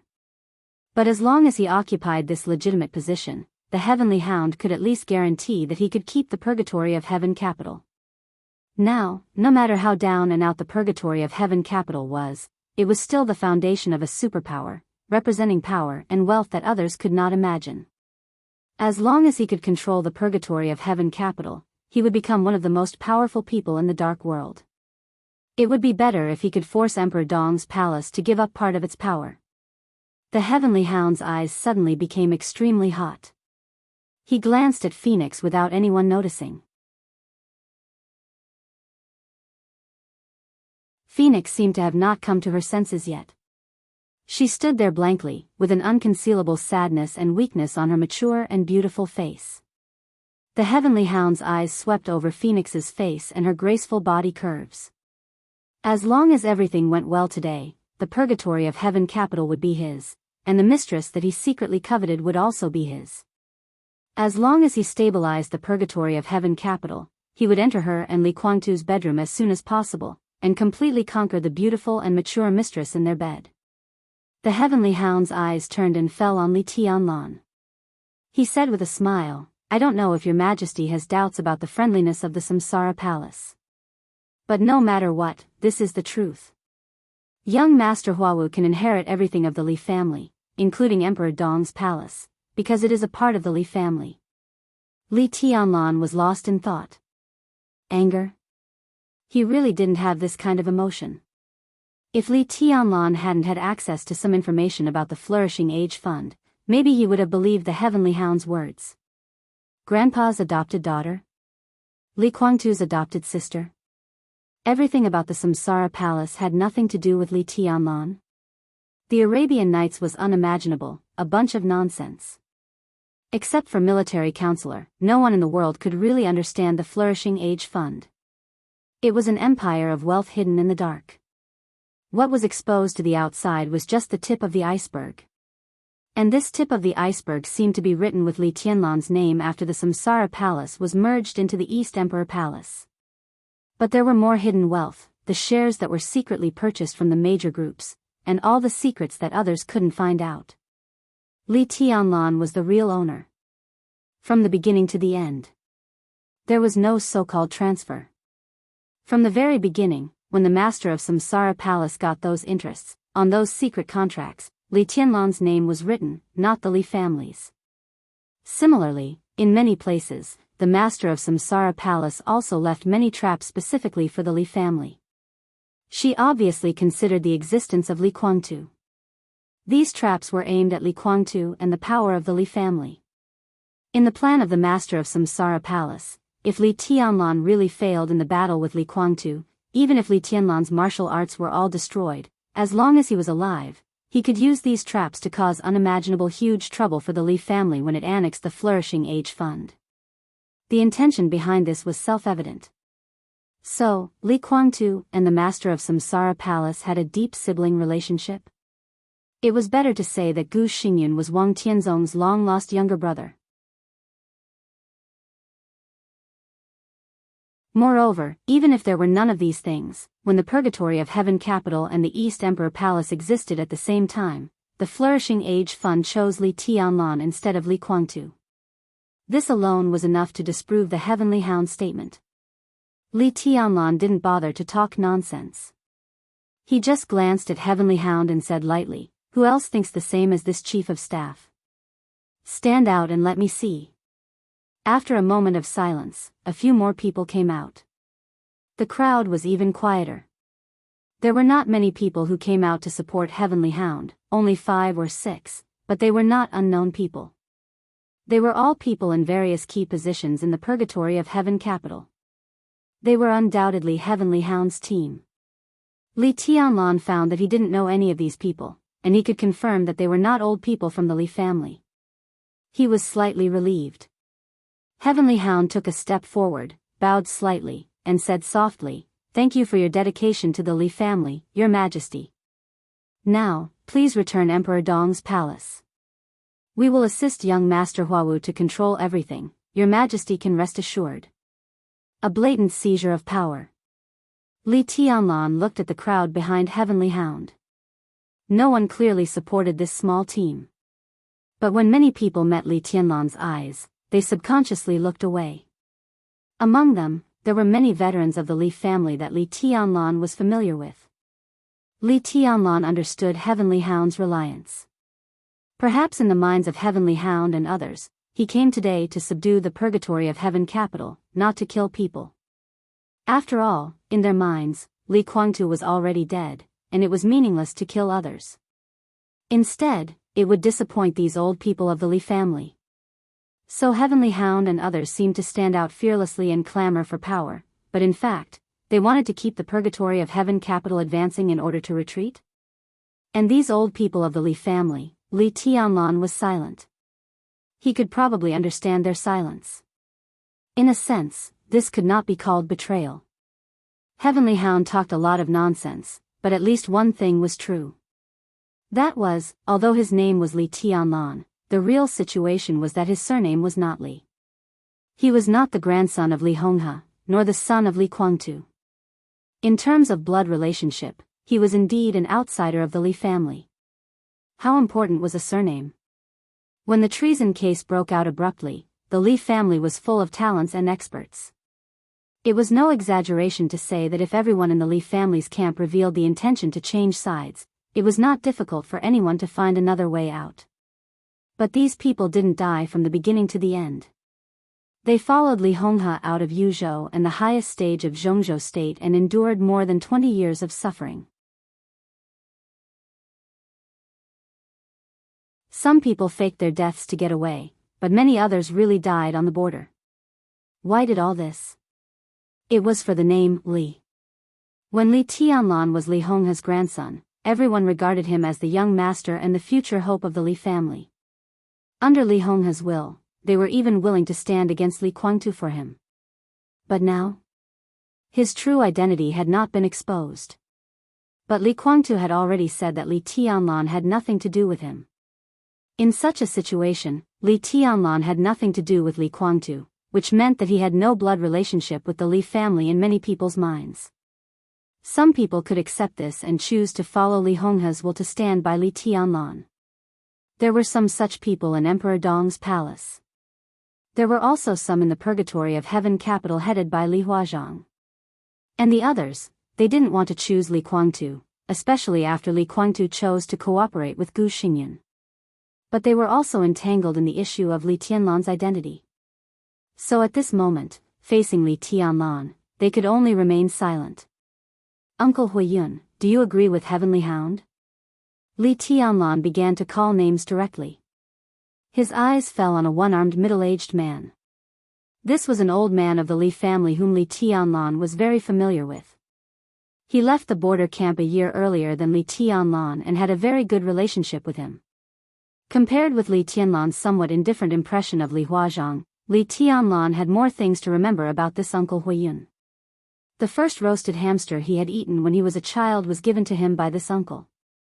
In that camp, it was already an extremely rare delicacy. The corners of Huiyun's mouth moved, and he felt a little bitter. Your teacher is now in Reki City and will be back soon. Aren't you going to go back with me to see him? Li Tianlan continued to ask. Uncle Huiyun was Fireman's apprentice, which many people knew. He had planned to follow Fireman's path and break through to the invincible realm at the Fire-Flaming Realm. But after the treason case, Fireman was imprisoned in the desert prison. Disheartened, Huiyun entered the thunder-shocking realm. Later, he was injured in a battle at the border and lost an arm. He had no hope of entering the invincible realm. But he should always remember the friendship of those years. God, Uncle Huiyun gave a wry smile and seemed to want to call his name. But as soon as the words came out, he sighed and said hoarsely, Your Majesty, what's your surname? Is it important? Li Tianlan looked into his eyes and said in a soft voice, I grew up in the Li family. Whether I'm related by blood or not, Senior Li will always be my grandfather. I'm a member of the Li family and the current patriarch of the Li family. What's different? It's different, Huiyun murmured. Li Tianlan was silent for a moment and said softly, If you insist on an answer, uncle, in terms of blood relationship, my surname should be Dongcheng. He suddenly froze. By now, he had already known his background, but he had been avoiding it. So far, he only knew his surname, but he didn't know what his name was in the Dongcheng clan. Dongcheng. Dongcheng clan, Dongcheng Rushi. Huiyun froze for a moment, and his eyes suddenly lit up. Vaguely, he seemed to know Li Honghe's plan at that time. Heavenly Hound obviously realized something. His face changed obviously, and he said in a deep voice, Since your Majesty has admitted that your surname is not Li, how can you be the patriarch of the Li family? We can discuss about Emperor Dong's palace slowly, but the purgatory of heaven capital belongs to the Li family. How can it be handed over to the Dongcheng clan? How? I'm talking to the senior. What right do you have to interrupt? Li Tianlan glanced at Heavenly Hound coldly. Heavenly Hound took half a step back subconsciously, then gritted his teeth and stood where he was. He said in a cold voice, Your Majesty is really overbearing, but as a member of the Purgatory of Heaven Capital, don't I even have the right to speak? Your Majesty came here today to conquer the Purgatory of Heaven Capital. In any case, I, Heavenly Hound, will be the first to be unconvinced. Conquer the Purgatory of Heaven Capital, Li Tianlan murmured to himself, and then suddenly laughed. He looked at Heavenly Hound, and the temperature in his eyes dropped little by little, getting colder and colder. Who told you that I came here today to conquer the Purgatory of Heaven Capital? Uneasiness rose from Heavenly Hound's heart without warning. He suddenly raised his head. In his sight was Li Tianlan's indifferent face without any expression. I came here today, Li Tianlan's voice paused. I came here to kill. The sword energy surged. With Heavenly Hound as the center, the space within a radius of several meters instantly froze. The small team centered on Heavenly Hound was completely enveloped by the sword energy, and no one was missing. The sword energy extended without any warning, but Sui Xian, who had just spoken, was missed. The faces of Heavenly Hound and the others changed dramatically, and they almost instinctively broke out with all their strength. The blue arc of lightning flashed in the sword energy for a moment. Humph! Li Tianlan snorted coldly. The sword energy around them suddenly rotated. It was silent. The flashing arc of lightning was completely extinguished. Heavenly Hound, whose eyes were full of remorse, opened his mouth. Your Majesty, please. Before he could finish his words, the layers of sword chi had already streaked across each of their bodies like streams of light. Their bodies were torn apart silently. Blood gushed out. The dense sword light kept flying. Before the pieces of the corpses and blood fell to the ground, they had been completely smashed into pieces of powder by the endless sword energy. The red powder fell to the ground, and it was dark red. The audience was silent. Before everyone came to their senses, Li Tianlan's voice continued to ring. At the same time, let Li Guangtu see what kind of state the Purgatory of Heaven Capital is now. Phoenix's body suddenly shook. She looked up at Li Tianlan and said in a hoarse voice, What did you say? Tianlan, Guangtu is not dead? Li Huazhang also came to his senses and asked hurriedly. He's still alive. Li Tianlan nodded. If I didn't say that he was dead, how could I see today's good show? His mood was up and down. The crowd became more and more silent. Li Tianlan glanced at Huiyun again. It seemed that he was talking to him, but also to all the elders of the Li family. In terms of blood, I am indeed an outsider of the Li family, but Rushi is Grandpa's biological granddaughter and Li Guangtu's biological daughter.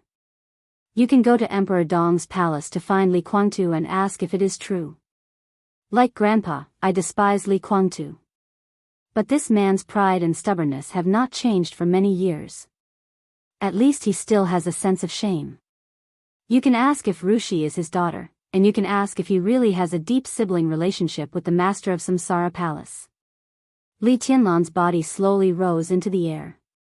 Grandpa doesn't approve of Li Guangtu, and the future of the Li family has nothing to do with him. But Rushi is my woman, and her health is slowly improving. In the future, the child of Rushi and me will naturally be the heir of the Li family and the future patriarch of the Li family. In the headquarters of the Purgatory of Heaven Capital, the sword energy that blocked the sky dissipated silently. That's all I have to say. From today on, the Purgatory of Heaven Capital will be free. You can choose your side freely. Those who choose to return to Emperor Dong's palace are still my uncles and aunties. Those who stand on the opposite side of Emperor Dong's palace are my enemies from now on. His figure took a step forward in the air and disappeared instantly. The next second, Li Tianlan's body appeared in the bedroom of the villa in the center of the Purgatory of Heaven Capital.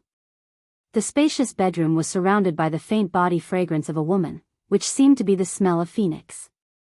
In a small bed beside the big bed, a child who looked only 2 or 3 years old was sleeping soundly.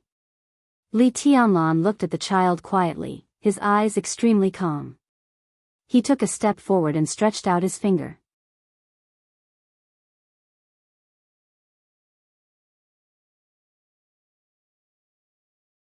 Chapter 1257. The moment when his fingers were about to fall. In the slightly narrow room, the sudden surge of mental power exploded into a pure and sharp sword aura. The sword energy was dense and sharp, spreading in every corner of the room. The tea table, the chair, the dining table, and the tea were completely shattered, and the water splashed in the air. For a moment, it seemed that everything in the room had become a sword, and all of them rushed to Li Tianlan. What the fuck do you want to do? Li Tianlan, if you dare to touch Huawu, I will make you pay. The violent and suppressed roar echoed in the room, and Li Guangtu's body rushed over with the flying sword energy. Li Tianlan's body moved.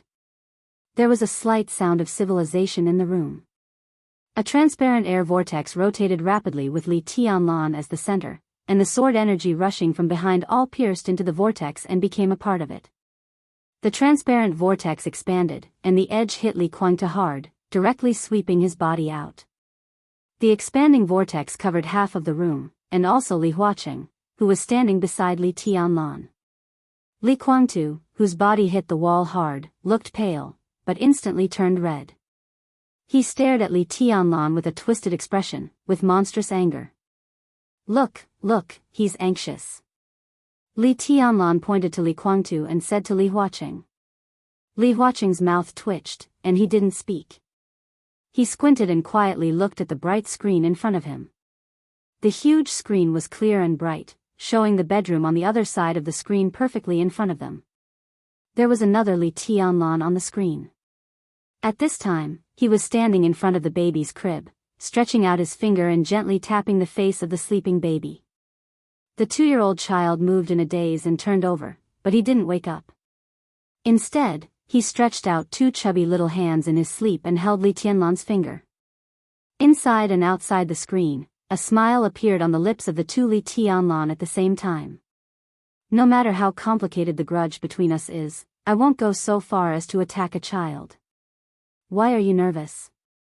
Li Tianlan slowly turned around and glanced at Li Guangtu. Li Guangtu snorted and struggled to stand up. His physical condition was extremely poor. He had never recovered from the serious injuries he suffered in the chaos of Snow Country. He was even more seriously injured in the battle in North Sea. Later, he participated in the siege of Li Tianlan. If Xianyuan Wushang hadn't taken action after he was captured, Li Guangtu wouldn't have woken up now. He had been held captive for more than a month, and Li Guangtu had been trying to recover from his injuries.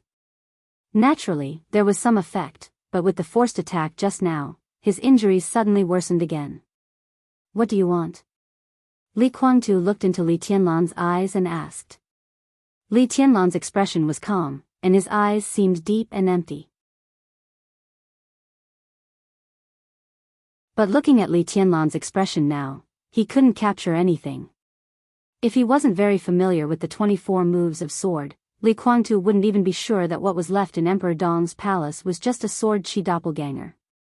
Xianyuan City, Tiandu City. The 2 cities were hundreds of kilometers apart. Li Tianlan's real body went to the purgatory of heaven capital, but the sword chi doppelganger could still move around in Emperor Dong's palace. The most exaggerated thing was that the 2 sides were obviously connected to each other. That was to say, Li Tianlan's real body knew what was happening here. Every word he said was equivalent to Li Tianlan communicating with him through the sword chi doppelganger hundreds of kilometers away. In a sense, this was no longer something that could be explained by pure martial arts. Not to mention that he hadn't broken through, even if Li Tianlan really entered that supreme realm, he couldn't do this. Now the real body and the doppelganger were so far away from each other, but they could still communicate with each other. The only explanation was that Ruthless, or Xianyuan Feng, was here. Ruthless energy had been used up, but it was not completely gone. Its remaining energy was enough to stimulate the activity on the sword body, and then carry Li Tianlan's sword chi to form a special sword chi doppelganger. And the ability to do this also proved that the relationship between Xianyuan Feng and Li Tianlan could no longer be said to be a simple relationship between man and sword. The bond between man and sword was constantly deepening. Now Xianyuan Feng could almost be said to be a part of Li Tianlan's body. Li Tianlan picked up the remote control and turned off the screen in front of him. What would happen next in the purgatory of heaven capital hundreds of kilometers away, except for Li Tianlan, Li Guangtu and Li Huaqing could no longer see.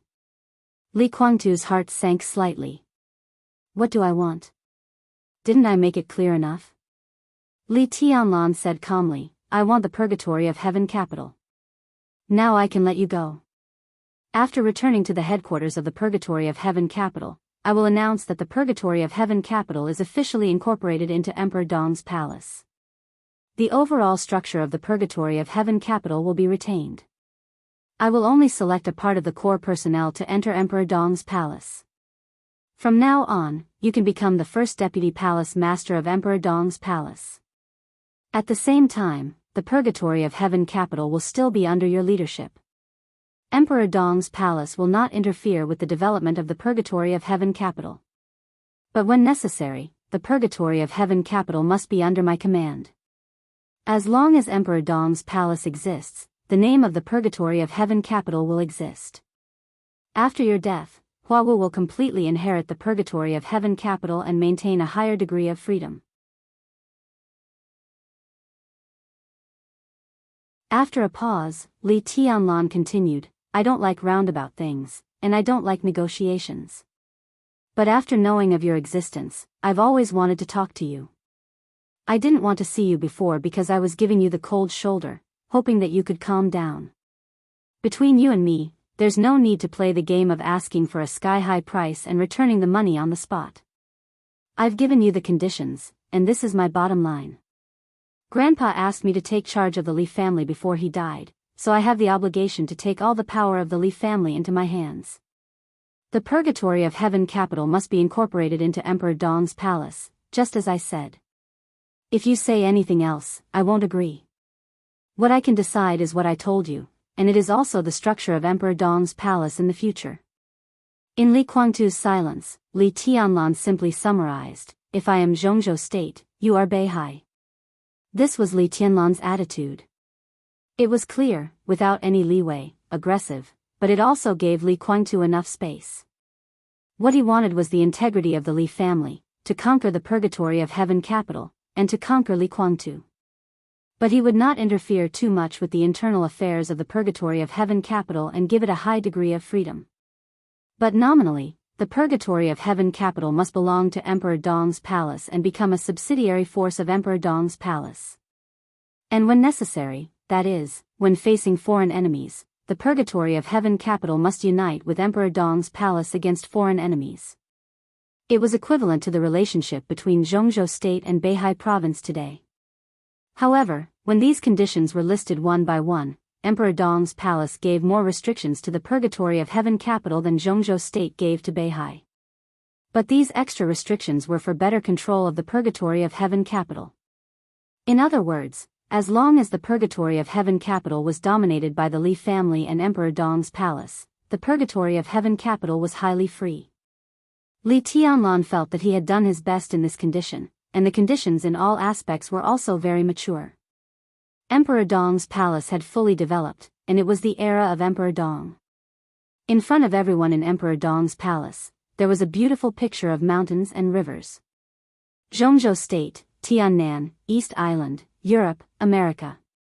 Time passed, and the shadow of Emperor Dong's palace would spread to the whole world over time. Such a Emperor Dong's palace had completely suppressed the purgatory of heaven capital in terms of influence, talent reserve, high-end combat capability, wealth, and intelligence channels. And Li Tianlan himself had reached the top of the divine list. The siege also fully showed that Li Tianlan's personal combat capability had completely surpassed Li Guangtu's. Throughout the hundreds of years of the Li family, Li Tianlan could now be said to be the strongest patriarch. And now he had caught Li Guangtu, controlled his life and death, and controlled the life and death of his children. Under such circumstances, he gave Li Kuangtu his own conditions. If Li Kuangtu still refused, then no matter what happened in the future, he would basically not change his attitude. This was the final negotiation between the two branches of the Li family, and Li Huaqing was the witness. And Li Tianlan also gave conditions that were not difficult to accept, including what he had just told Li Kuangtu, the high degree of freedom after the Purgatory of Heaven capital joined Emperor Dong's palace, and his position in Emperor Dong's palace. The first deputy palace lord of Emperor Dong's palace was completely under Li Tianlan. With Li Tianlan's temperament, since he gave him this position, it was impossible that he would not dare to give him the responsibility he should bear. So Li Kuangtu did not have to worry about having no real power in Emperor Dong's palace. There were 3 deputy palace lords in Emperor Dong's palace: Saint, Hidden God, and Li Shi. What did this mean? First of all, Saint used to be the first senior brother of Mount Shu. The 4 sword masters of Mount Shu were now in different positions, but they had a very good personal relationship with each other. Now Yin Qinshi, the phantom sword master, was in the Purgatory of Heaven capital. If Li Kuangtu was willing to join Emperor Dong's palace, Saint would not take the initiative to make things difficult for Li Kuangtu because of his relationship with Yin Qinshi. In the same way, Li Beidian would not make things difficult for Li Kuangtu. Situ Tsangyue, the hidden god of Zhongzhou state, was Li Kuangtu's confidant many years ago. Now she chose to stand on Li Tianlan's side.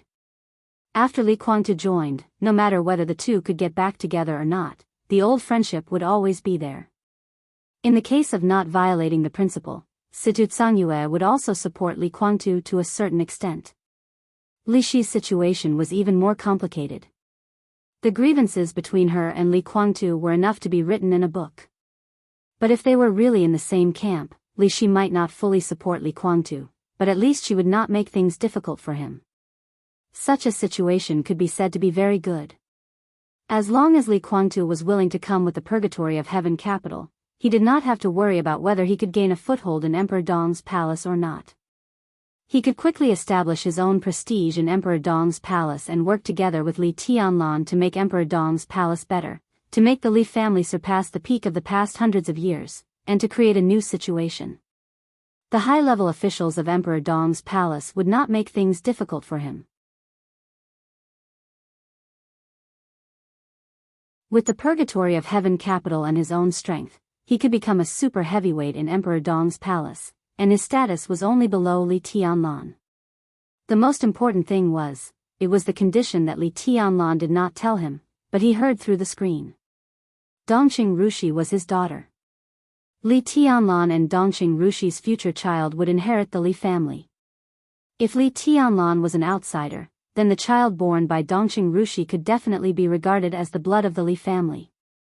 So, what was there for Li Kuangtu to be dissatisfied with? Li Kuangtu was silent and seemed to be thinking. But there was silence in his eyes. Li Tianlan waited patiently for a full 5 minutes before he calmly said, "Agree or refuse? You won't kill me, will you?" Li Kuangtu suddenly laughed.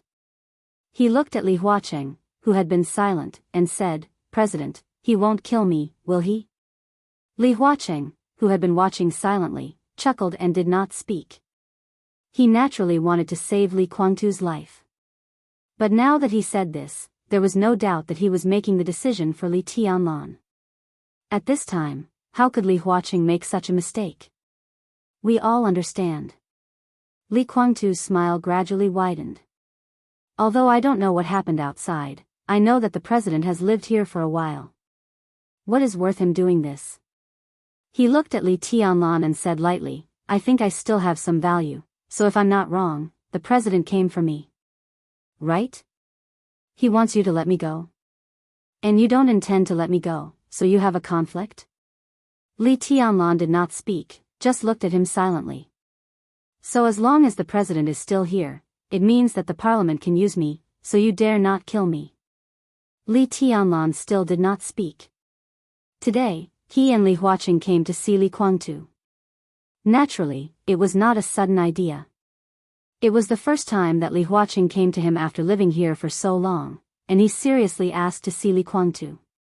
With Qin Weibai's previous reminder, Li Tianlan naturally understood that the other party was going to have a showdown with him. But Qin Weibai said that something would happen in Yuzhou these days. But now Emperor Dong's palace had not received any news. Li Huaqing's showdown with him this time seemed a little sudden. But Li Tianlan was ready, and there was no reason to refuse him, so he came here with Li Huaqing.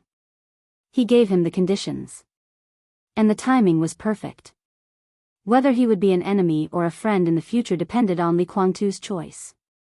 He had spared Li Guangtu's life, and now he gave him the best opportunity. If he still could not grasp it, Li Tianlan did not think he could do more. I refuse. Li Guangtu looked at Li Tianlan and said with a smile, maybe the conditions you offer are very tempting, but this is not what I want. In this world, only I am qualified to represent the Li family. Even if I am not your opponent for the time being, you are not qualified to represent the Li family. If I can't beat you, I will join you. If I, Li Guangtu, am such a person, I don't deserve today's achievements. The Li family was stubborn. Li Guangtu was not only stubborn, but also completely extreme. Li Tianlan took a deep look at him. Li Guangtu's eyes were full of persistence, and behind this persistence, there was also a touch of hatred. Li Tianlan naturally did not know that the teenager named Huawu died in the final battle of Heaven Capital, and he did not want to know. What he knew was the current result. Li Guangtu chose to refuse. Don't you worry about the headquarters of the Purgatory of Heaven Capital? Don't you worry about your woman and son? Li Tianlan asked. Does it make sense? Li Guangtu's smile remained unchanged, and his voice was indifferent. You kill them, and you'd better kill me. From today on, the Li family will be destroyed with me. Otherwise, if I don't die today, if you dare to touch them, ha ha ha. I am indeed not your opponent, but in the whole Emperor Dong's palace, who else can be my opponent except you? Li Tianlan nodded. You refuse? Only I can represent the Li family. Li Guangtu said indifferently, I refuse. His attitude was clear, and there was no room for negotiation. Li Tianlan nodded and slowly turned around. He glanced at Li Huaqing. Li Huaqing was also looking at him. His eyes were a little relaxed and a little expectant. Li Tianlan nodded to him and said, You talk. He had finished talking with Li Guangtu. This was also the only time they had a formal conversation. He gave the conditions. Li Guangtu chose to refuse. That was all. It was simple. Li Tianlan walked slowly to the door. When he was about to go out, he paused and said calmly, I won't kill you today, but from today on, you and I are enemies.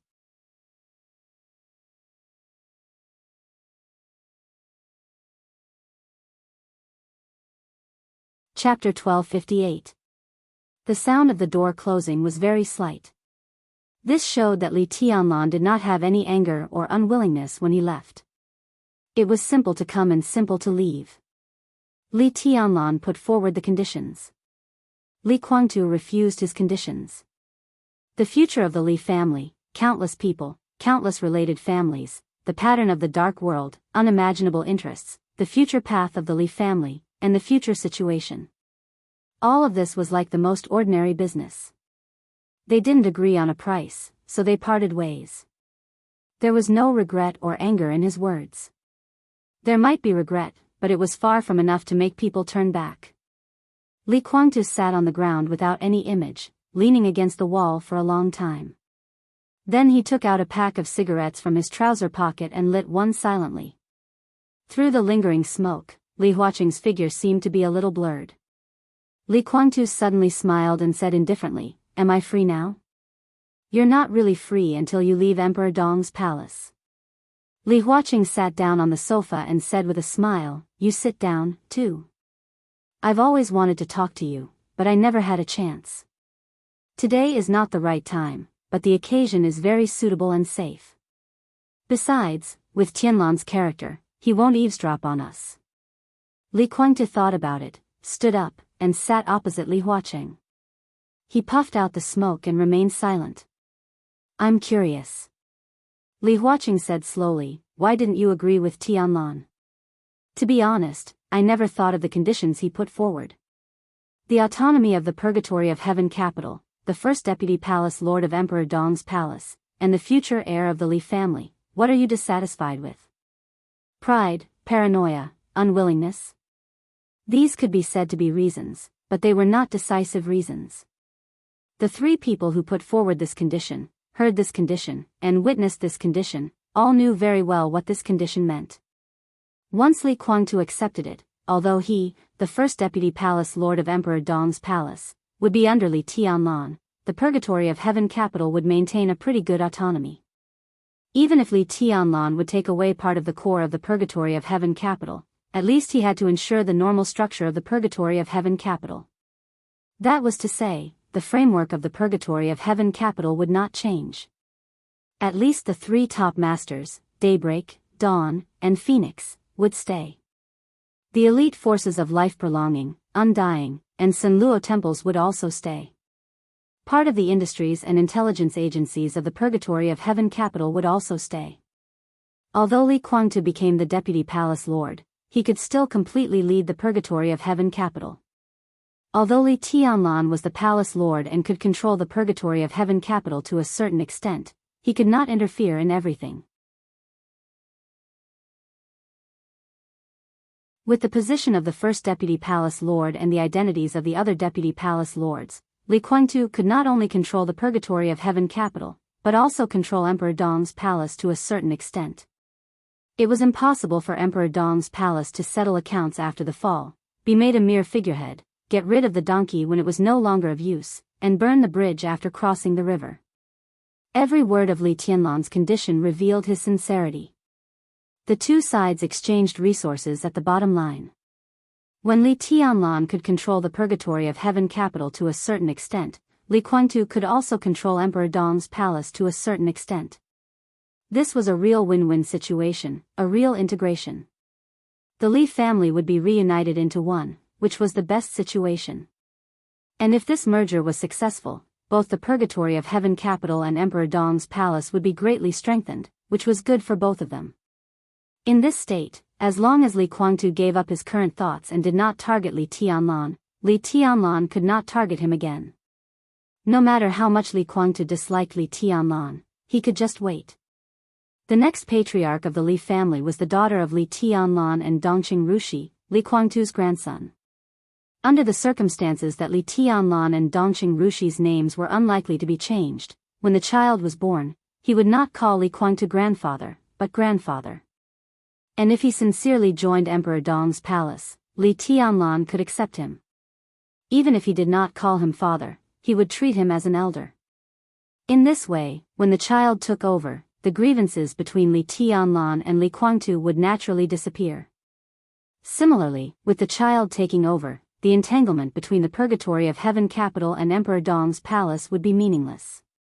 Li Huawu's branch could also naturally integrate into the Li family, and there would be no distinction between them. As long as Li Guangtu did not treat himself as an outsider. Then no one in Emperor Dong's palace would treat him as an outsider. What was wrong with such a result? But Li Guangtu actually refused. Li Tianlan was not a very aggressive person, but Li Huaqing still did not expect that he would give Li Guangtu such an excellent condition. This was completely impossible in Li Huaqing's mind. After all, everyone could see that the strength of Emperor Dong's palace was now far greater than that of the Purgatory of Heaven capital. The condition that Li Tianlan mentioned could only be put forward when the strength of the two sides was equal. But now, it was completely unnecessary. Now Li Tianlan insisted on taking over Emperor Dong's palace and hardened his heart to let more people die on both sides. Throwing Li Guangtu a guest position with no real power seemed to be a very good choice.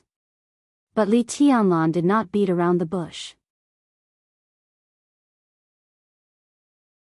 When he had completely gained the upper hand and even controlled the life and death of the Purgatory of Heaven capital, he gave Li Guangtu such a condition. What made Li Huaqing even more puzzled was that Li Guangtu actually refused. The Li family was stubborn? Was this kind of stubbornness a fool? Li Huaqing looked at Li Guangtu smoking another cigarette, but he didn't mean to give one to himself. He shook his head, took out a cigarette box, and lit one. You should be very clear that he can't have better conditions. He can't give you the position of the palace lord of Emperor Dong's palace. He can't give you this, and what he gives you is the best. You can feel this kind of sincerity. So, why? Why? A very complicated light flashed in Li Guangtu's eyes. There were too many reasons to tell Li Huaqing why. He took a deep drag on the cigarette, and the smoke slowly came out of his nostrils and mouth. Li Guangtu smiled. So, he is still too young. He brought you here to talk to me. There are 3 people here, but you didn't speak, so he regarded this negotiation as a matter of 2 people. Li Guangtu squinted at Li Huaqing. I believe that Li Tianlan is not so scheming now. There are some things that he can't figure out for the time being. After all, he is still not mature enough. But don't you understand? Li Huaqing was silent. Qin Weibai? Li Guangtu suddenly asked. I don't know. Li Huaqing shook his head. Li Guangtu sneered, and his voice was a little cold. She is a disaster to the country and the people. That witch deserves to die. Li Huaqing couldn't help laughing. Witch? Everything she did was for Tianlan. Not to mention a little infamy, even if there were more things, as long as it was beneficial to Tianlan, she would not hesitate to do it. You hate her to the bone, but doesn't she hate you to the bone? You have tried to kill her man many times. Do you still want to be extravagant? Do you expect her to give you a good end? To be able to meet such a woman is your luck, fortune, and destiny. If you had such a woman by your side all those years ago, how could you appear here today? Li Huaqing was silent. At this moment, he thought of Li Shi. The woman who was really willing to let him give up a lot of things to protect. In the battle at the border that year, the Li family collapsed, and the winner took all. But now looking back, if Li Shi had helped him with all her strength at that time instead of choosing to stab him at the most critical moment, what would the result be? Li Guangtu took a deep breath and didn't speak. His face was gloomy. If I hadn't come with Tianlan, would you have agreed to his conditions? Li Huaqing looked at Li Guangtu and asked. At this moment, there seemed to be a lot of things hidden in his eyes. Li Guangtu sneered. If I had agreed to his conditions, would you have let me and the purgatory of heaven capital live? Li Huaqing didn't speak. He sat there quietly, as calm as the ocean. The answer is obvious, isn't it? Li Guangtu said in a mocking tone, President, you and I are of the same generation. When I was at the height of my success, you had just started. When you had a meteoric rise, I had been knocked down from the clouds to the dust. But I know far more about Zhongzhou State and you than Li Tianlan. Zhongzhou State's evaluation of you is that you are gentle and stable. This evaluation is indeed correct, but it is only one side of it. At the critical moment, your former opponents are very clear about how ruthless you are. Those who have really paid attention to you are also very clear about it. After I joined Emperor Dong's palace, and the purgatory of heaven capital and Emperor Dong's palace merged into one, the power in Li Tianlan's and my hands has more than doubled. Li Tianlan, me, Lin Fengting, Li Shi, Zhan Yue, Saint, Daybreak, Military Counselor, Dawn, Phoenix, Cool Breeze, Drifting Cloud, Yun Qinshi, Li Beidian, Bai Yuming. After all the hidden dangers of the Li family are eliminated, what kind of strength is this to put out this lineup? Not to mention this era, even in the peak of the Wang family of Beihai, I'm talking about the period when the Wang family of Beihai had the Li family. Can Beihai resist our lineup? The combination of this lineup means that Emperor Dong's palace and the purgatory of heaven capital will no longer have any opponents in the dark world. It means that Li Tianlan and I will really keep our word in the special warfare system of Zhongzhou State. It means that we can instantly unify Tiannan. It means that we can directly recapture East Island. It means that we can directly conquer Beihai. Can you sleep with such a lineup in front of you? What's the point of winning over Jiang Shangyu and protecting Gu Xingyun in front of such a lineup? It's meaningless. Li Huaqing said with a serious face. If it's meaningless, it can't exist. Li Guangtu said blandly, it's not Jiang Shangyu and Gu Xingyun that can't exist, but me and even Emperor Dong's palace. In the final analysis, it's the Li family. According to the character of the current young patriarch of Beihai, stability should be the priority in the next few years. And with all due respect, in the past 2 years, you and Chen Fangqing have tortured them a lot. Chen Fangqing is dead, so the resentment will naturally focus on you. The young patriarch doesn't like you either. They may have conflicts with Emperor Dong's palace in the future, but they will definitely not stand on the side of Zhongzhou state, so you can't win over the Wang family of Beihai. And if the purgatory of heaven capital merges with Emperor Dong's palace, you can't find a force that can balance us in the whole Zhongzhou state or even the whole dark world, let alone a force that has the courage to stand against us in the open. The combination of Jiang Shangyu and Gu Xingyun is not weak. At most, you can win over Wang Xiaoyao. If I recover from my injury, I can beat Jiang Shangyu. Although Gu Xingyun is tricky, Li Shi can also balance him. If Wang Xiaoyao takes action, Wang Wuxianga will not sit back and do nothing. Morade's identity is special. Even if you dare to let him join Zhongzhou state openly, other invincible realm experts in Emperor Dong's palace can kill him. In this way, Li Tianlan has no opponent. Even Jiang Shangyu can't bear this kind of pressure. And once such a phenomenon appears, it proves that the Li family after the merger of the Purgatory of Heaven capital and Emperor Dong's palace has been out of control and completely out of the control of Zhongzhou state. President, I know you very well. You won't allow this to happen. Li Guangtu smiled and said, if I really agree, you will stop it. If you can't stop it, then the overall power of Zhongzhou state will probably attack the Li family in all aspects. Emperor Dong's palace will suffer heavy losses, and so will the Purgatory of Heaven capital. But in the end, it's the Li family that will be weakened as a whole, right? After all, that silly boy is too young and not mature enough. He dotes on and trusts Qin Weibai too much, so he should have told Qin Weibai his bottom line long ago. Of course, Qin Weibai didn't disappoint his trust. But after all, she is not a member of the Li family, and she doesn't want to understand the Li family.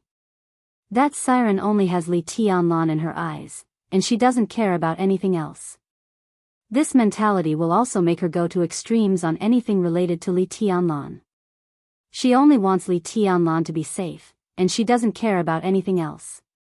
The conditions put forward by Li Tianlan are very good, and I have the possibility to agree. Once I agree, I will first face the suppression of you and Zhongzhou state. Not to mention anything else, just this alone is a risk in Qin Weibai's eyes, so she doesn't want to see this. And I have tried to kill her man many times, so she naturally can't tolerate me. That's why you and that silly boy came to talk to me today.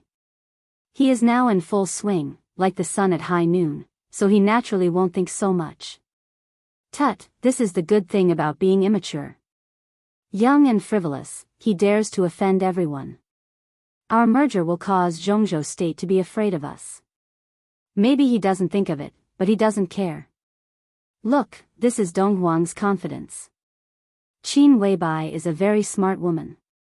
The smartest thing about her is that she can protect Li Tianlan to the greatest extent, and at the same time, she can make Li Tianlan not feel disgusted with her like she is doing it for his own good. So on this matter, she didn't persuade Li Tianlan, but asked you to come with him.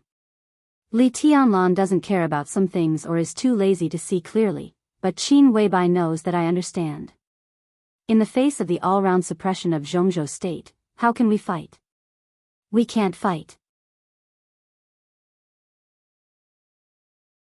If we really fall out, Li Tianlan and I can barely survive.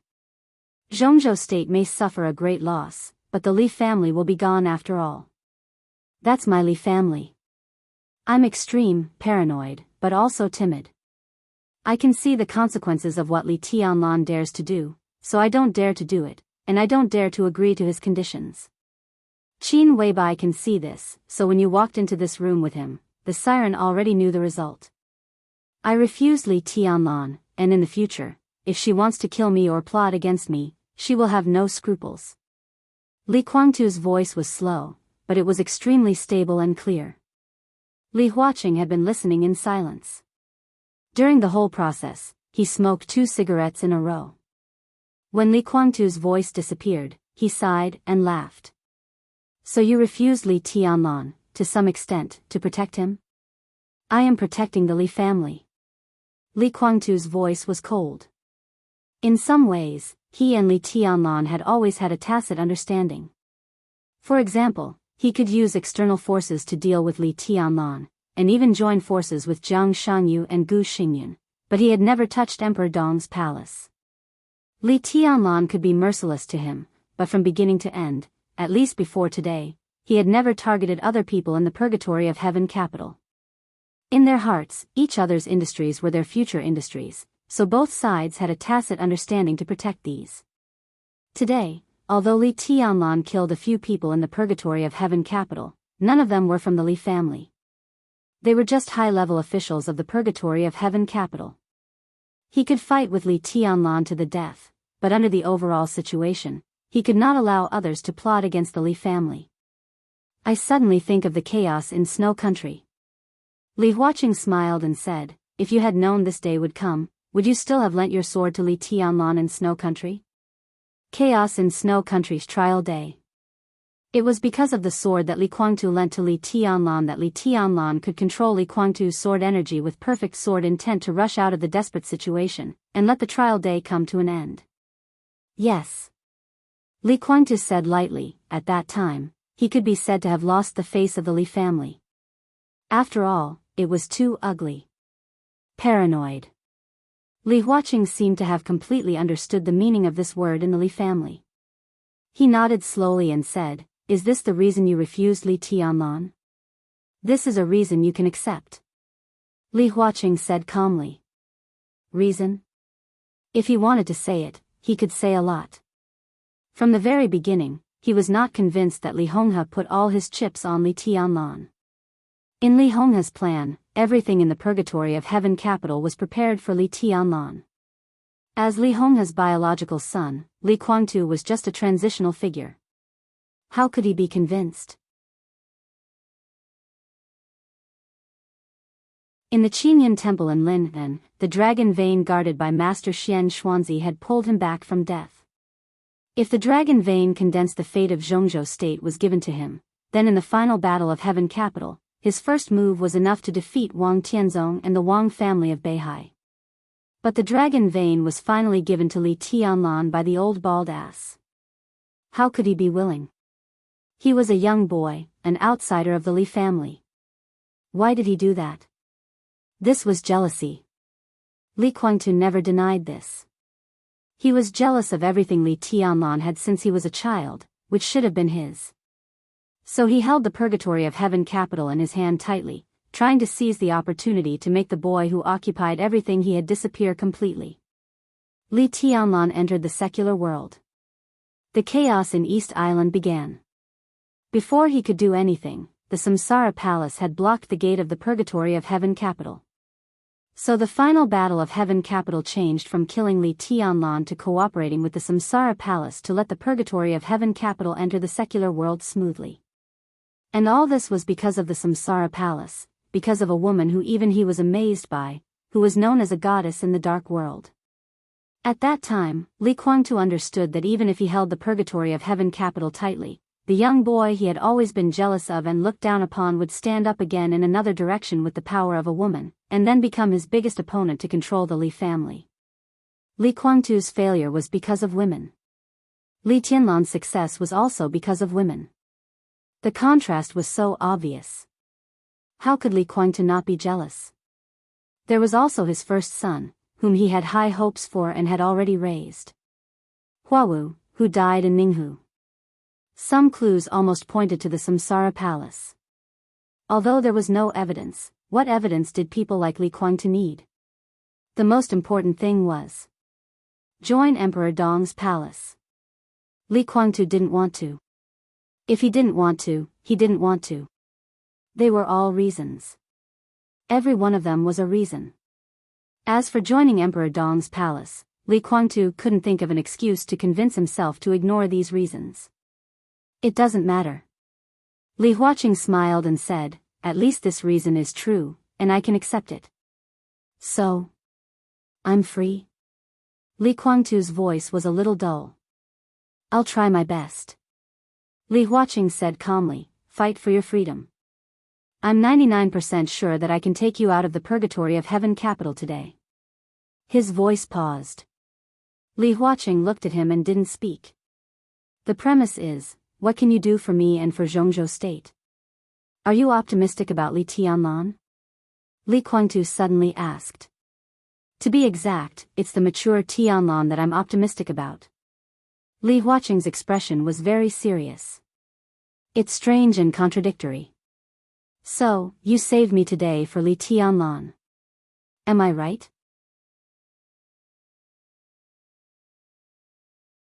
Li Guangtu suddenly laughed. Li Huaqing narrowed his eyes and directly acquiesced.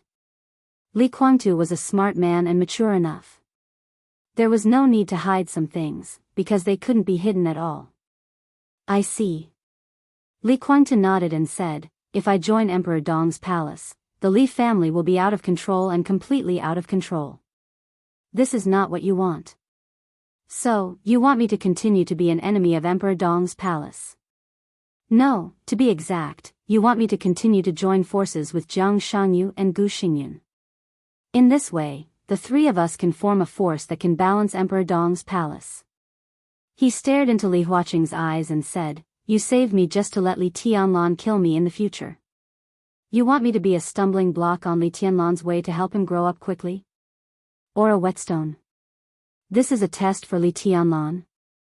Li Guangtu's smile was a little twisted. You're a smart man. Li Huaqing said slowly, do you agree or refuse? I won't be a puppet.